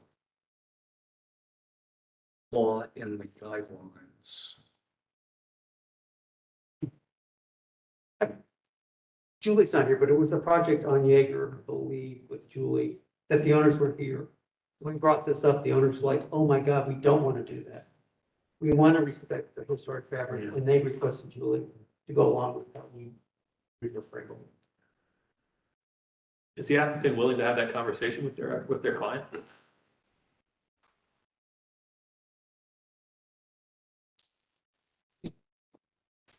I would say this isn't new in German Village or any commissioned areas we work in. We understand. So, and I think we've done similar things on similar projects in German Village. We were all saying that, yeah. So it's not new. Our client would like, obviously, to have a more open plan because they have a growing family, that type of thing. So we can certainly talk to them about just keeping the window openings. I would argue that cutting through the sills, and I mean, we're destroying And if you don't want to cut through the sills, I'm all for that, just leave the doorway there. That's true. That's even better. That's true, but not as you look at, I mean, you can't put an addition on without making some modifications to an existing structure. I think the idea is that you create a whole new room, And we never thought about these huge expanses, these huge rooms that we're building on smaller houses. And to do that, we have to knock out whole back No, I'm not- walls of buildings. No, exactly. I don't So- think that's appropriate. I think historic fabric dictates certain things that, live with it or do something else. Nadine, you're talking to preservationists. We've worked in historic areas for 30 years. So we understand that. We understand the argument. We also understand the constraints. So we'd like to talk to the commission about doing this. I mean, it becomes interior space once the addition's on. So maybe we take a vote, see where we are, and then we can modify that vote just to have 2 openings. I have to ask you, as historic preservation architects, how do you feel about taking all this fabric out the back of the building? Not a problem? We have put as many buildings back together as we have taken apart. So Exactly. I have no qualms about interior space and altering interior space. We have rebuilt collapsed walls. We have put windows where somebody That's put a big collapsed walls is door opening. It's, demolition by neglect. That's a whole other topic. I mean, there is a notion. this is a philosophical argument that we're having, and I believe that the commission is looking at the exterior alterations and following the guidelines. I think And you're I have correct. been on And the that's where I'm commission coming for from is- 15 years. How I read the guidelines is the addition comes off and the historic fabric is still there 10 years down. We're not removing a corner of a house. You're taking the back wall of a house out. Of one story. All but the corner. Yeah. So Morgan, do you have that? You said that is in the code. Yes, that's 311611, number 10. Can you read that out loud? Yeah, of course.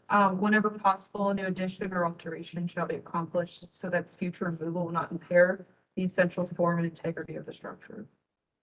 and we are not changing the Essential form character. of the building. It is it's an Italianate brick square. So what's left to the commissioners then in that discussion is what is essential and what is. Find all the historic fabric to be essential. And there is and that is left to the opinion of the commissioners because there is Only one. right, yeah, and there is a notion that buildings change over time, and would this building have changed over time? But this is would why it- we're in a historic preservation Right. district, so it doesn't change. We don't have a floor plan of the proposed. It's right there. Yeah, it's there. So it's- Yeah, you do. You have it in your packet. Because it has happened as houses, particularly in houses in affluent areas like urban village, the open plan is what's designed, right? And that's what drives us. I'll put something else on the table, is the same code section, item 9, contemporary design, which open floor plan would be a more contemporary design, for alteration to a property shall not be discouraged when such an alteration does not destroy significant historical, architectural, or cultural material, and its design is compatible with the size, scale, color, material. Say those words after the word significant. Does not destroy significant historical, architectural, or cultural material. So significant is the, again. Question, is it significant? or not? These things are purposely written this way so that we have to decide these things. Right, exactly. It's a wall. It's not a little piece of decoration.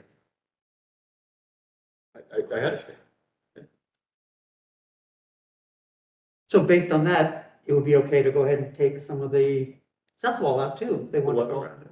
I'm sorry, the what? It would be okay to, if they wanted to come down here and take this out also, because you can't see it from the street, so it must be okay. Where do you stop? What are you pointing to? Yeah, the problem is Where do you it's stop? horrible He slippery pointed slope. around the corner. To the Yeah. house. But I was. Or even 2 stories. I was the one just a few minutes ago saying that is the weird porch contributing. Oh, exactly, yeah. I mean, I don't know, so I'm thinking this through, right? Out loud. Krista, where do you live? As a preservation? As preservationist, yeah, I've always been in favor of retaining the openings. I mean, we recently did that tax credit project where that was exactly what we did. And in the end, they think when they hit construction, they weren't able to, and our sort of compromise with the Chabot is that we left the pattern of the wall in the. Yeah, well, that's the thing they've been doing too, like when you cut through the walls now, they don't want you to plaster over it, they want you to, they want to see the brick where it's been cut. Mhm.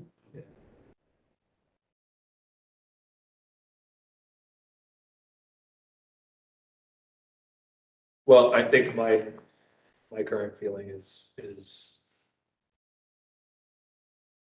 we have a practice of how we've done this before, and I'm in line with that, and I'm okay with it where I am right now. But I do appreciate the conversation. That's just where I am. Yeah, my point is it's time to rethink this and do what's appropriate for the guidelines. Sure. Where do you stand? So the notion of being able to remove the addition without, if the addition was removed, you would preserve the original historic structure is persuasive to me. It won't be preserved or demolishing too much of the original structure. Basically, the compromise would be you end up with kind of like a colonnade, separating the old house from the new, just.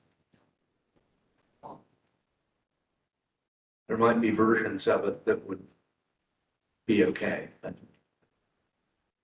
yeah, I see what you mean. That Yeah. might Yes. be appealing, Is it possible? might be suitable, might preserve significant portion of the historic structure. If the Part of two, the structure.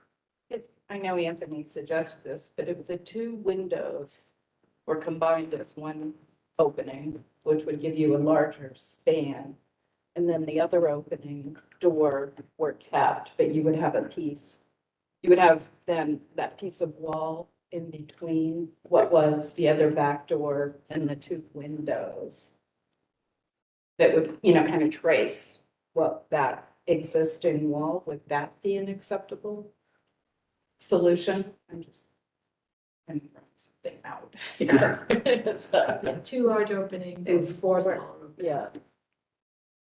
Well, I think it's 3 openings within the, There's 3 existing Yeah. openings. that are all windows, I believe, currently. I think one was a door. Is it, looking at the pictures, I thought Maybe they were. not. I think for the sake of the applicant, as submitted, we have one no, we have one yes. Do we have no's yes on as submitted? Yeah, I would prefer not to demolish the entire. 2 no's, Commissioner McCory, yes or no on as submitted? Leaning towards yes. All right, so 2 no's, 2 yeses. I know, and submit. You're a no, so we have 3. Whether vote yes or no, it's a tie vote, which would be a denial. Yeah. So that's where we stand currently.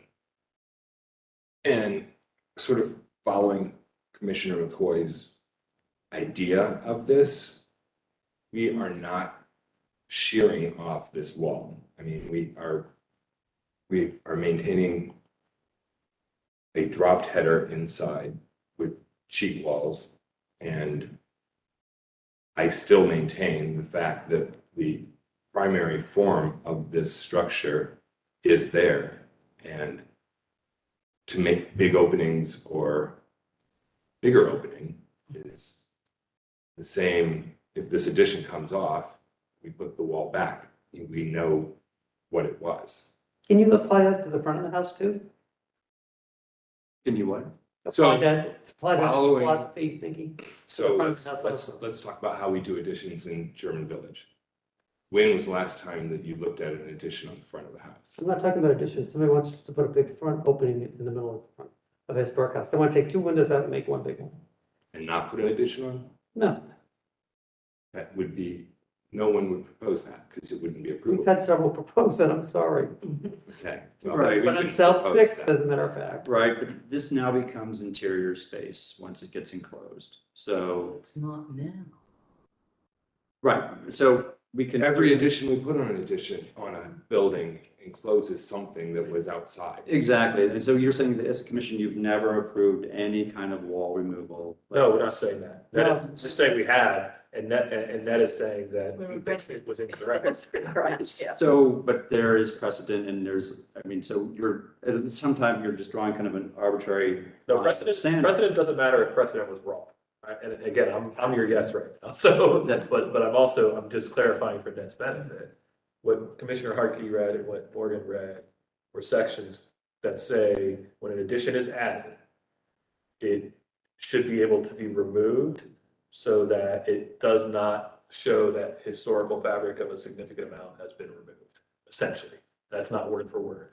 And Ned is saying that if you remove this addition, you would now no longer have this historic fabric that was there, right, Ned? Yeah. And so I don't agree with that, but I'm just saying that is I'm not saying it's not based on precedent. It's based on an argument based on the code and the guidelines.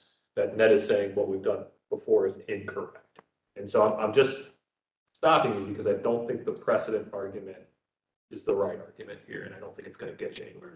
But there's nothing from stopping you from creating a second permit to remove all that. Right. That doesn't come before us and get submitted. Which is why I went from a practical standpoint. Right. But I also remember that one time we denied a veteran but allowed, so just go to the appeal and get it passed there, just so that the commission does not go on record as allowing inappropriate modifications. Is that creates Unfortunately, precedence? he couldn't get it because he didn't have enough width in the driveway to get the ramp. It's terrible. So how about if we modify the application so we keep that wall and make three openings where those windows are now? Like there are now. Yes, but I mean, we'd have to connect into an addition. We're not going to jump through. So you're going to get into remove the sill and the portion below. Yes. Application will be 3 windows converted into door-sized openings. Right. With the header at the same location. Yes. Existing historic header. Good. All right, well, I'm gonna move. I'm gonna move. I'm gonna make a joke here. That's precedent for what was done on South Diego. Before we continue to, Yeah. what's the word? Promotion, sorry. Can we discuss the addition itself? I don't think we've touched. Okay. Yeah, on the addition itself before we continue. Oh, yeah, sorry. Morgan. Just in case. There's some sense. No, I actually am good with the addition. It was the demolition part that I am as well, yeah. Just wanted to clarify. No, that was, good job, Morgan. You did a good job. Thank you. Should have come back. No. That's supposed to be my job, but thank you. It's okay. You got it. All right, motion to approve item 11, GB 04 027 789 City Park Avenue, as amended by the applicant to, and in lieu of demoing the entire length of existing wall, creating 3 door-sized openings that remove the sill and bring beneath the existing windows and keep the headers at the same location, the door header at the same location. Want to read that in, make sure everything's clear. Second. Second, are there any questions on the motion? All those in favor? Against? Ayes have it, motion passes. Great. Thank you very much. Thank you. Thank you, gentlemen. We're sticking around, so we have one more. Oh, yeah, great. Conceptual, yeah. All right, moving on to we have applications, item number 12, GB-22-04-028. Let the record show the applicants are still on the record. Sworn in. This is for 107 East Ashland Avenue. Proposed work description, applicant is proposing to remove existing treated wood deck and stairs to build a new 1-story porch at the rear house. Staff analysis, current porch is not original to the structure. At the past April business meeting, commission requested applicant to indicate what materials they're proposing for the addition.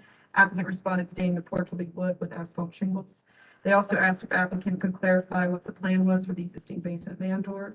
Is the man door being raised? Is it original or historic? And is the door needed? The applicant responded stating the door at the southeast corner would be raised. They believe it was added since the original addition to create a grade level entry, which may have been for accessibility since there is access to an elevator. Staff recommends the commission should offer design feedback that can be utilized by the applicant to further refine the proposal for review at a future GBC meeting. No action is required. Hey, anything else to add?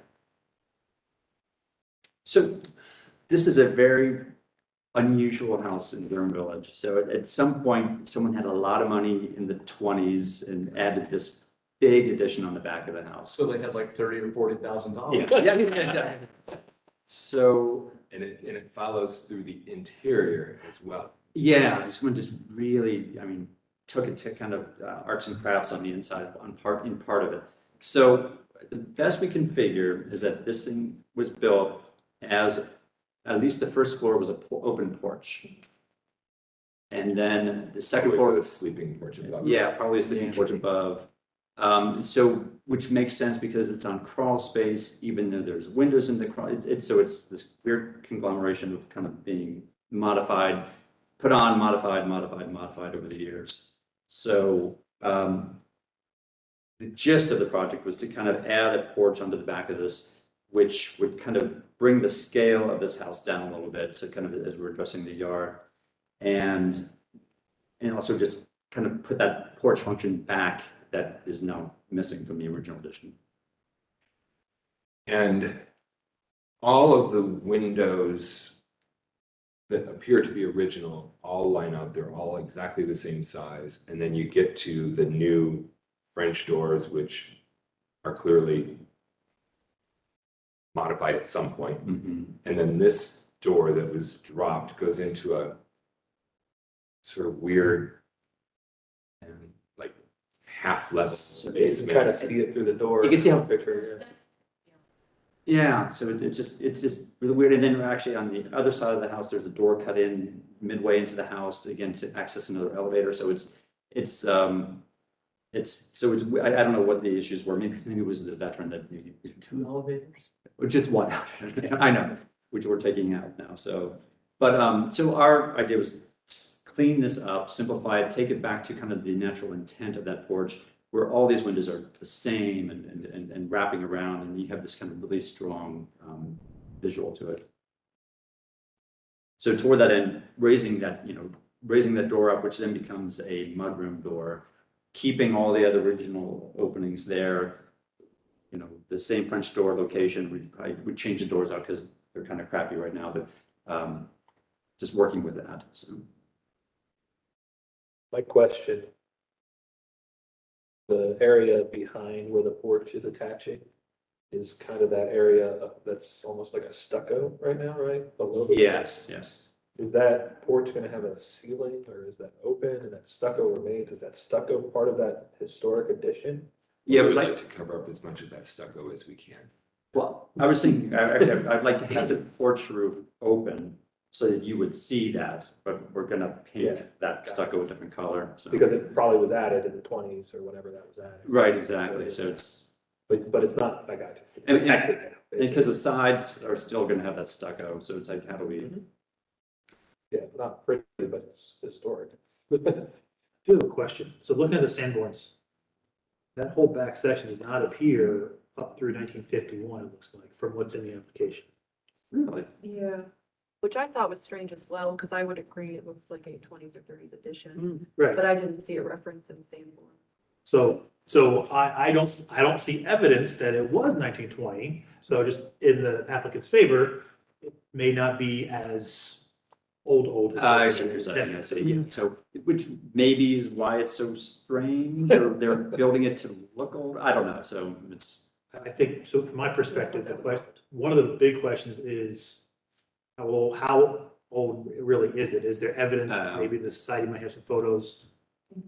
I'm assuming it's prior to 1970, obviously. Which may misconstrue. Right. So it's just, I think it has a, part of the conversation is when this thing was done. Okay. It's interesting. There is some nice detail on parts of it. Oh, there's some great details on that house. Well, and it follows, like the exposed rafters follow the whole house. Yeah. Yeah, I mean, I think they. And then the flare on the roof. Yeah, and because I think they changed all that whenever they put this addition on. It was, I mean, they went all out. Like they did the whole house part of that. Yeah, they're like, the owner was like, I want it to match, so. But nobody's doing that in 1950 in Deschler. No, you're right. Yeah, I looked through the Sanborn maps multiple times just to make sure I didn't miss anything. Yeah, that's what And looking at the foundation in that picture, it's like, you got that soldier row of bricks all the way down. at the bottom. And it looks like those windows might have been doors at one time. And what's weird is like some of them But are, it's a crawl space. yeah, it goes into crawl space. So it's really, really interesting. Hopefully there's a footing down there somewhere. So again, so we're just here, like, kept for that conceptual, having this porch, kind of the scale of it, and then raising that door, so. It's gonna be a lot better than that ugly thing. The downspout is gonna dump onto that center downspout. What It's is huge, like 8-inch downspout. Yes, one you can't miss. We're gonna faux paint it to make it a highlight of that now. We'll fix that. I would like to actually add some two on either side rather than having the one central. So the entire, So is that actually a built-in gutter? It's not now. Yeah, It's applied, it just looks okay. yeah, it just, yeah. So, sorry, it's taking me time to process this. So you're saying that underneath this entire rear portion, that's all just crawl space under there? Yeah. It's, to me, looking architecture, it's reading as if this was porch. Just open across the back, maybe some screens. And it was raised up, and that would have been open to below, infilled with brick maybe? Which, that's what I thought, maybe they infilled that brick, which might make sense, like that soldier core, so. Because the old part of the house has a stone foundation, and then this has that brick that comes around, so. What's underneath it, do you? What's underneath it, do you know? Underneath what? The soldier course of bricks. Oh, no, that's, Well, we're hoping that there's. we're hoping foundation. It doesn't appear to. So has there been any kind of exploratory demolition at all, kind of to see what the structure is down there and up between the You two can floors? see, I mean, like, it looks like old porch floor joists, because you can see from the basement up into that crawl space, so. You guys They're been in not the attic? sloped. The attic is huge. But I mean, can you see No, if the roof ended at one point and then they extended? there's some traces of where the roof line was, but then, again, they restructured it, so it's one big space up there. It may be a whole new roof. I think It might be a whole new roof, because I don't know how I don't know how they did it, so. Or maybe there's a fire, but it's. That's where I was gonna go. Was there a fire? Yeah, I mean, maybe, because otherwise, why would you go through such an extreme to modify this thing, so. Yeah. What I'm thinking, where my head is at, is if originally the back of this was truly just a porch, like a wood floor, joists, and the brick columns on the ends were kind of the piece, and then maybe something in the center, and that was what the structure was when it was built, then the brick might just be infill down slow, in which case, I'm not too concerned about whatever you do with in between those I columns. see what you're saying, yeah, and that's, yeah, that's where you see that kind of strong, and then, like you said, I think it has been added to over the years, and done, parts of it have been done well, but it has been modified, so. What's the roof line? Up the back, it almost looks like there's slate over asphalt shingle at the very bottom. I think there's an asphalt shingle patch. Like maybe there was a built-in gutter. I think, you know how when there was always like a box gutter, and then you went in and fixed it later, this. Box Yeah, gutter and- off and, okay. Yeah, That's what it was. There was a box gutter there and they Yeah. just plywooded over it. Makes sense. people don't like fixing their box gutters. It can be maintenance. Something else weird. Would have been a lot easier to just put some membrane in it. When you think you've seen everything, you're like, oh, okay. So, I'm also seeing on the photo showing that side looking at the rear door, Yeah, looks like the header might be two pieces. Like a door header and then they added on more for a windowsill. Looks like there's a vertical joint right there. there is a joint there, but it's hard to tell, because I think the expanse on all those windows up there, because they all have, like the sills, you wouldn't get a piece that's that long, so I think it's just naturally jointed, so. Just makes sense of it all. If it just feeling like it's not. And what's another weird thing, looking at that corner where the doors cut in, that side, the east side, the windows are full height, like the other, yeah, there's things. So, and that's why I'm like, we think that it all would have been the same, then they modified that to get the door in, so. Yeah. It cut out. They've always raised the Yeah. old sill. Yeah. I had a question on the side elevations. There are windows that you're showing that look like they're almost shuttered and. We're, again, because we want to keep the rhythm, it's hard to put a room into this glass box. So we're gonna shutter over a couple of the openings just to maintain the historic feel of it, but then just give some interior space. Good eyes. Yeah. So is this, you think, generally an okay direction? I think so. Okay. I'm fairly certain that all that brick was, aside from the columns, is infill, in which case let's make it better than what was there. Great. Anybody else have any other comments? Or? No, I don't think you're doing. I think you need to keep that weird circle thing aside. Which circle? The fence screen, thing, whatever that is. Yeah, how about the wood deck? Well, is it all wood or? No? Putting the box gutter back. I would love, for some of these houses. And this house, I don't think suffers so much the design because of how it curves down, but there's other houses that just drive me crazy when you see that, so. Well, the way that gutter is mitered, it almost looks like a box gutter, but it's obviously failing to some degree. It's probably because of the way the water's hitting that. Maybe it was also, because of that, so. Okay. That sounds great, we appreciate it. Looking forward to it. Thank you. Moving on to the last conceptual, item 13, GB-22-04-029, 36 Lansing Street.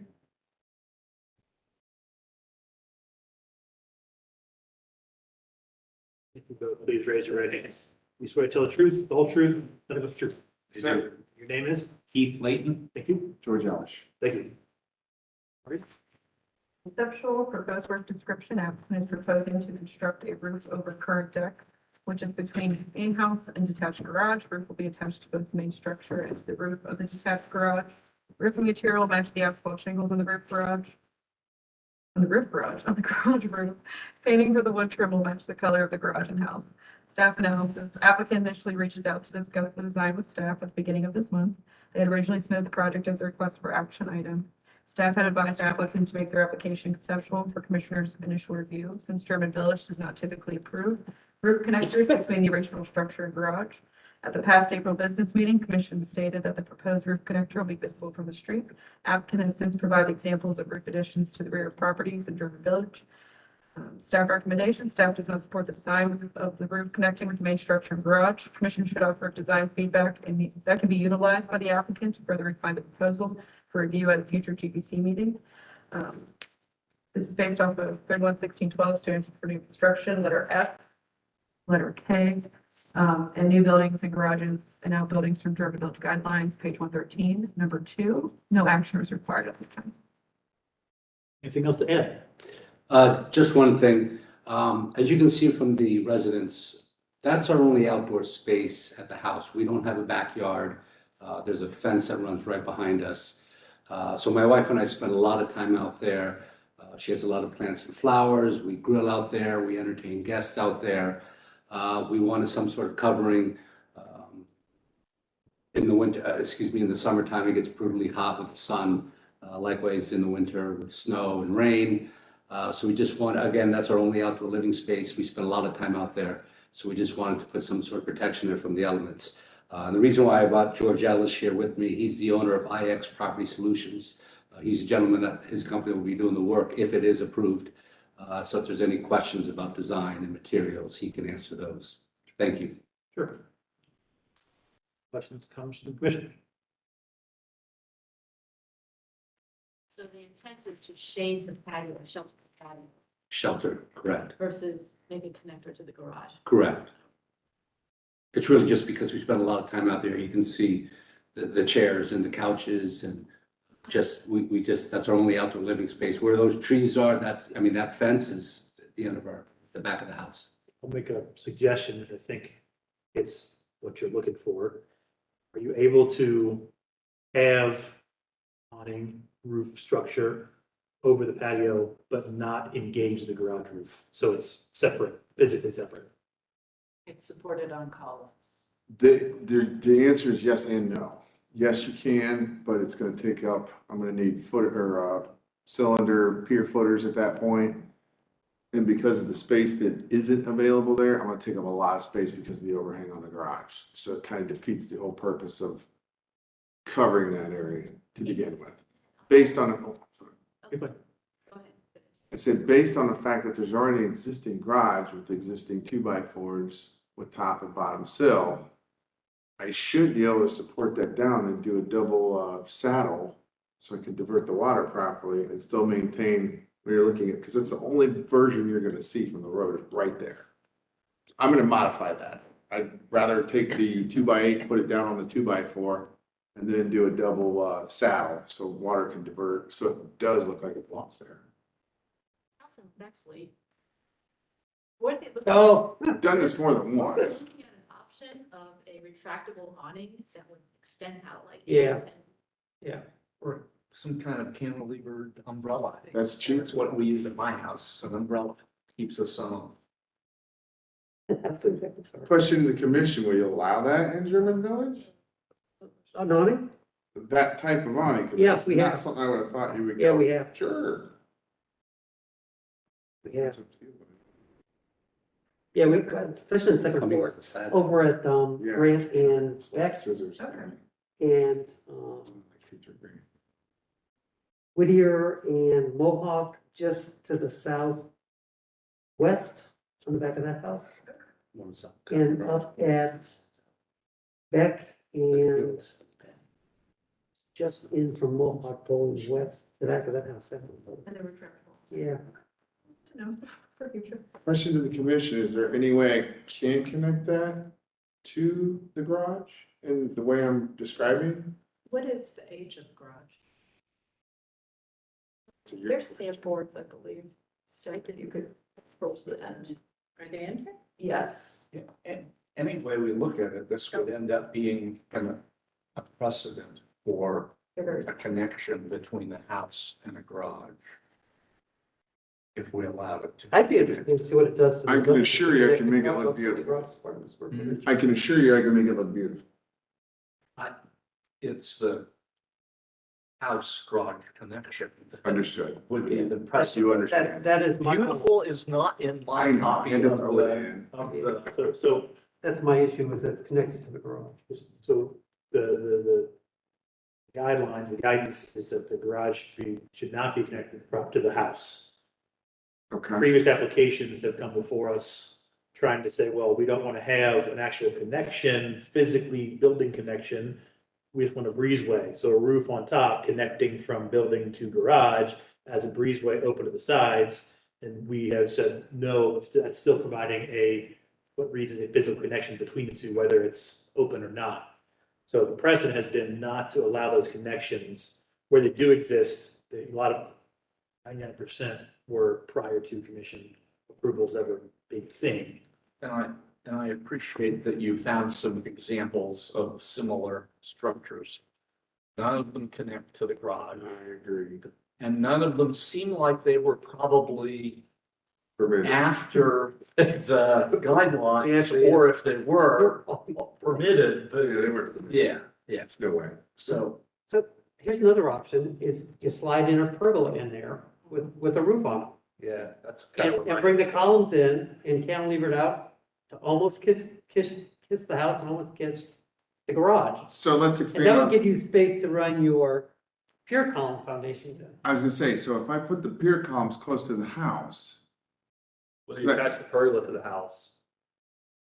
could I use the garage as the connection So you and connect to the post garage. for just this far from the house? So you're adding a. Not attaching to the house, I think, not flashing to why the that far house, away? I think you're very smart. but create this small gap, because he's okay with a little bit of rain coming down We've there, had that- but he still covered that. But it feels like it's part of the garage then and not part of the house. Addition to the garage. I'm trying everything I can think of. I get wet sometimes walking from my garage to my house. I haven't melted yet. I know. Well, you mentioned that's. So you I think the biggest thing that they were concerned with is there is no backyard, so they just, No, we get- they have no protection. I'm trying to find a permit. And I heard, did you mention about code as far as lot coverage? Yeah, I did. Yeah, connecting it, that may bring it up. Yeah. All of a sudden, your garage becomes contributing square footage to your house. Which With the variance. I'm not sure exactly how that works. So my technicality is not gonna work, is it? As long as you don't attach the two of them, I mean, Yeah, and you then, can look at it as a pergola off the garage. it could be either almost flat or low slope, kind of coming either Yeah. away, probably towards you a little bit, just becomes something really slim and slick. Can you get the height you need though? Coming off the house, you can get higher, coming off the Yeah, garage, it's garages. lower. Correct. Yeah, I kinda need to be, that's why I was trying to think of, well, if I got posts really close to it, it's not really touching it. And Teresa, speaking of the project, and on that project that she and I are familiar with, it is a pergola, and we talked about doing canvas as the awning piece to provide sunshade in some rain. There are also fabricated metal ones that have louvers. Yeah, I've installed, Or- well, I haven't installed, but I've had a couple, we've sold a bunch of those. Those are actually very cool and very expensive. Need to push the button. Nice shade tree in 30 or 40 years. Have plenty of shade. They have no yard to plant it in. Right, there goes the deck. Right. So let's, just so I have affirmation, that little thing of what I'm thinking is not gonna work. Can't use the garage for attachment, can't really use the house for attachment. Yes, not on both ends, pick one or the other. Sorry, pick one or the other. Or independent of both. And I think that trying to make it something less like a lower profile, almost flat, it makes it disappear and less objectionable in general. It does everything you're looking for. Yeah, part of the objection to what, in my mind of what you've sketched too, is just the depth of the copper. Very singular made. You know, by, if Big, the heavy. side pieces, Well, but once again, you get it. in my head, I was like, well, it could get hot out there. I put the wings on the side so I could blend into the siding. I thought, well, if you could put a ceiling fan in there, it's a nice circulation on any of those days. So that was the contention. I understand. If you did some kind of pergola type thing though, you can still attach a ceiling fan to that Yeah. to get a little higher. I think that there is something in the picture. The drawing's a little off because the picture, there's windows there, right, that you were gonna Correct. get below anyway. So if you connected it to the house, you could overhang the roof of the garage and cantilever off a little bit with your columns here, then you have some room for a ceiling fan Yeah. that's up higher. And if you do cantilever over the garage, then you get the added benefit of any water running down, it's gonna come off that, onto the garage roof into the gutter and not get the deck. As opposed to putting the gap in the outside. Like you get a slight slope in that direction, it's almost, you can almost not notice, right? Just a real low pitch. So we don't like this. We don't It like makes it that, very correct? top heavy feeling. Okay. It looks like a piece of architecture. where you Yeah, I mean, make it. if I can. Right. It's something like this, got, something that's cantilevering over the roof with a small column, 2 columns here and here. Correct. Yeah. Got to get below those windows and all that. I think it's going to be less expensive, too, depending on what it is. You don't have the big side enclosures, it keeps the structure lighter, which potentially less for. Yeah, you guys are not liking that side thing, right? Correct? Trying to get down. We're trying to get this section. Yeah. So a 2x8, a 2x10 type thing. I like 2x8. So I have a question then. Can I point real quick? Absolutely. Sorry. This is the conceptual stuff. Okay, but if we took this and went this way and if I did have posts here, could I just overlay it and not touch the garage so I can just let the water drop onto that? That's what we're saying. But what I would say is try to think about maybe it's not asphalt shingle, or so you can bring the slope down a little bit, so it's not quite as. So you want more like More flat, yeah, like a 212, 312 bridge? yeah. 112. Well, 112? you're probably, Okay. when you're doing membrane or something, yeah. Whatever gets your water sheet and property Yeah. limits. Yeah. I gotta pass them too, so. Yeah, I mean, aesthetically, making it flat or flattish is a nice complement to the two slope roofs you got on the building. Okay. So is your recommendation resubmit something to you that is good, or Well, are we we could- good on with the recommendations that you're making? Because I can do that if he's okay with it. I don't think, how does it work when you go from a conceptual, you have to resubmit it? Yes. Application. Okay. Be new application number with the new materials and updated materials. Okay. That doesn't necessarily mean we have to come back here, like you guys, oh, we will? Okay. Yeah. I'm like, I didn't know if you guys just went, yeah, that's good, It's next. complex about the- Nice little block. And if you can get it to the business meeting, as you should be able to, we can take a look at it there, and if. Provide comments. Provide some comments to that design, and then it should be What's the pretty, extent? pretty easy. Okay. The deadline for May is tomorrow, but of course, for anything new would be reviewed, it's a week after Thursday, so you'll have until the 14th. What's that, Thursday? of April. Wednesday. We're in April, right? Should have lost it. Oh. Oh, I had to do something Friday. That works. Yeah. In worst case scenario, we could do maybe Friday. To get some extra time, but That'll get you in the next meeting. Just don't send your tax return to us and the proposal to the IRS. Yeah, they might frown on that. The only other thing I'll point out to you, just as a heads up, if you look at the site plan, you're only 1'9" off the property line at that back corner of the house where the deck is. Not sure what code is gonna say about putting anything in that 3 feet in property line space. Might be worth a conversation with them. Meaning you might have to bring the head of it They might try to this way a little bit. I don't know what. Well, they'll the do. They might house try to is, fire rate the the house site. is at the end, so as far as build line and where everything else is, the house is at the end, so I should be able to attach to They that. might require fire rated construction, which is how you can stop. I'm just letting you know. No, I know, I'm It's like, worth the conversation. because they're doing it to me everywhere else, so. Yeah. Well, but, so you've got 1'9", it looks like, to the end of the deck, or 1.9 feet. Yeah. Yeah. So, I mean, you just need another, you just set it a foot further, and, yeah, the couch has to move this way a little bit. The other side of doing a pergola treated lumber may satisfy that Yeah. fire resistant construction issue. And they may say they don't care, but. Right, well, I guess it depends on the day too, but, Who you get? yeah, and I only have so much space to go this way because I don't want to start moving electric boxes. Yeah. And that's where the meter is, or the main line coming in, so, I mean, I could move it, but it's just more cost for my Yep. customer. Try to add a little bit, All right, of value to what we we'll do. have to see what this looks like, and then I'll put something together by Friday. We can do what we can here. Because I know they want a shade so bad, because that's all they have. It's like there's nowhere else to go. No, get it, absolutely. So, and you guys have till 14th. So thank you so much. Okay, Thank you, guys. Thank you. awesome. thank you. Hope we're not last next time. Won't be.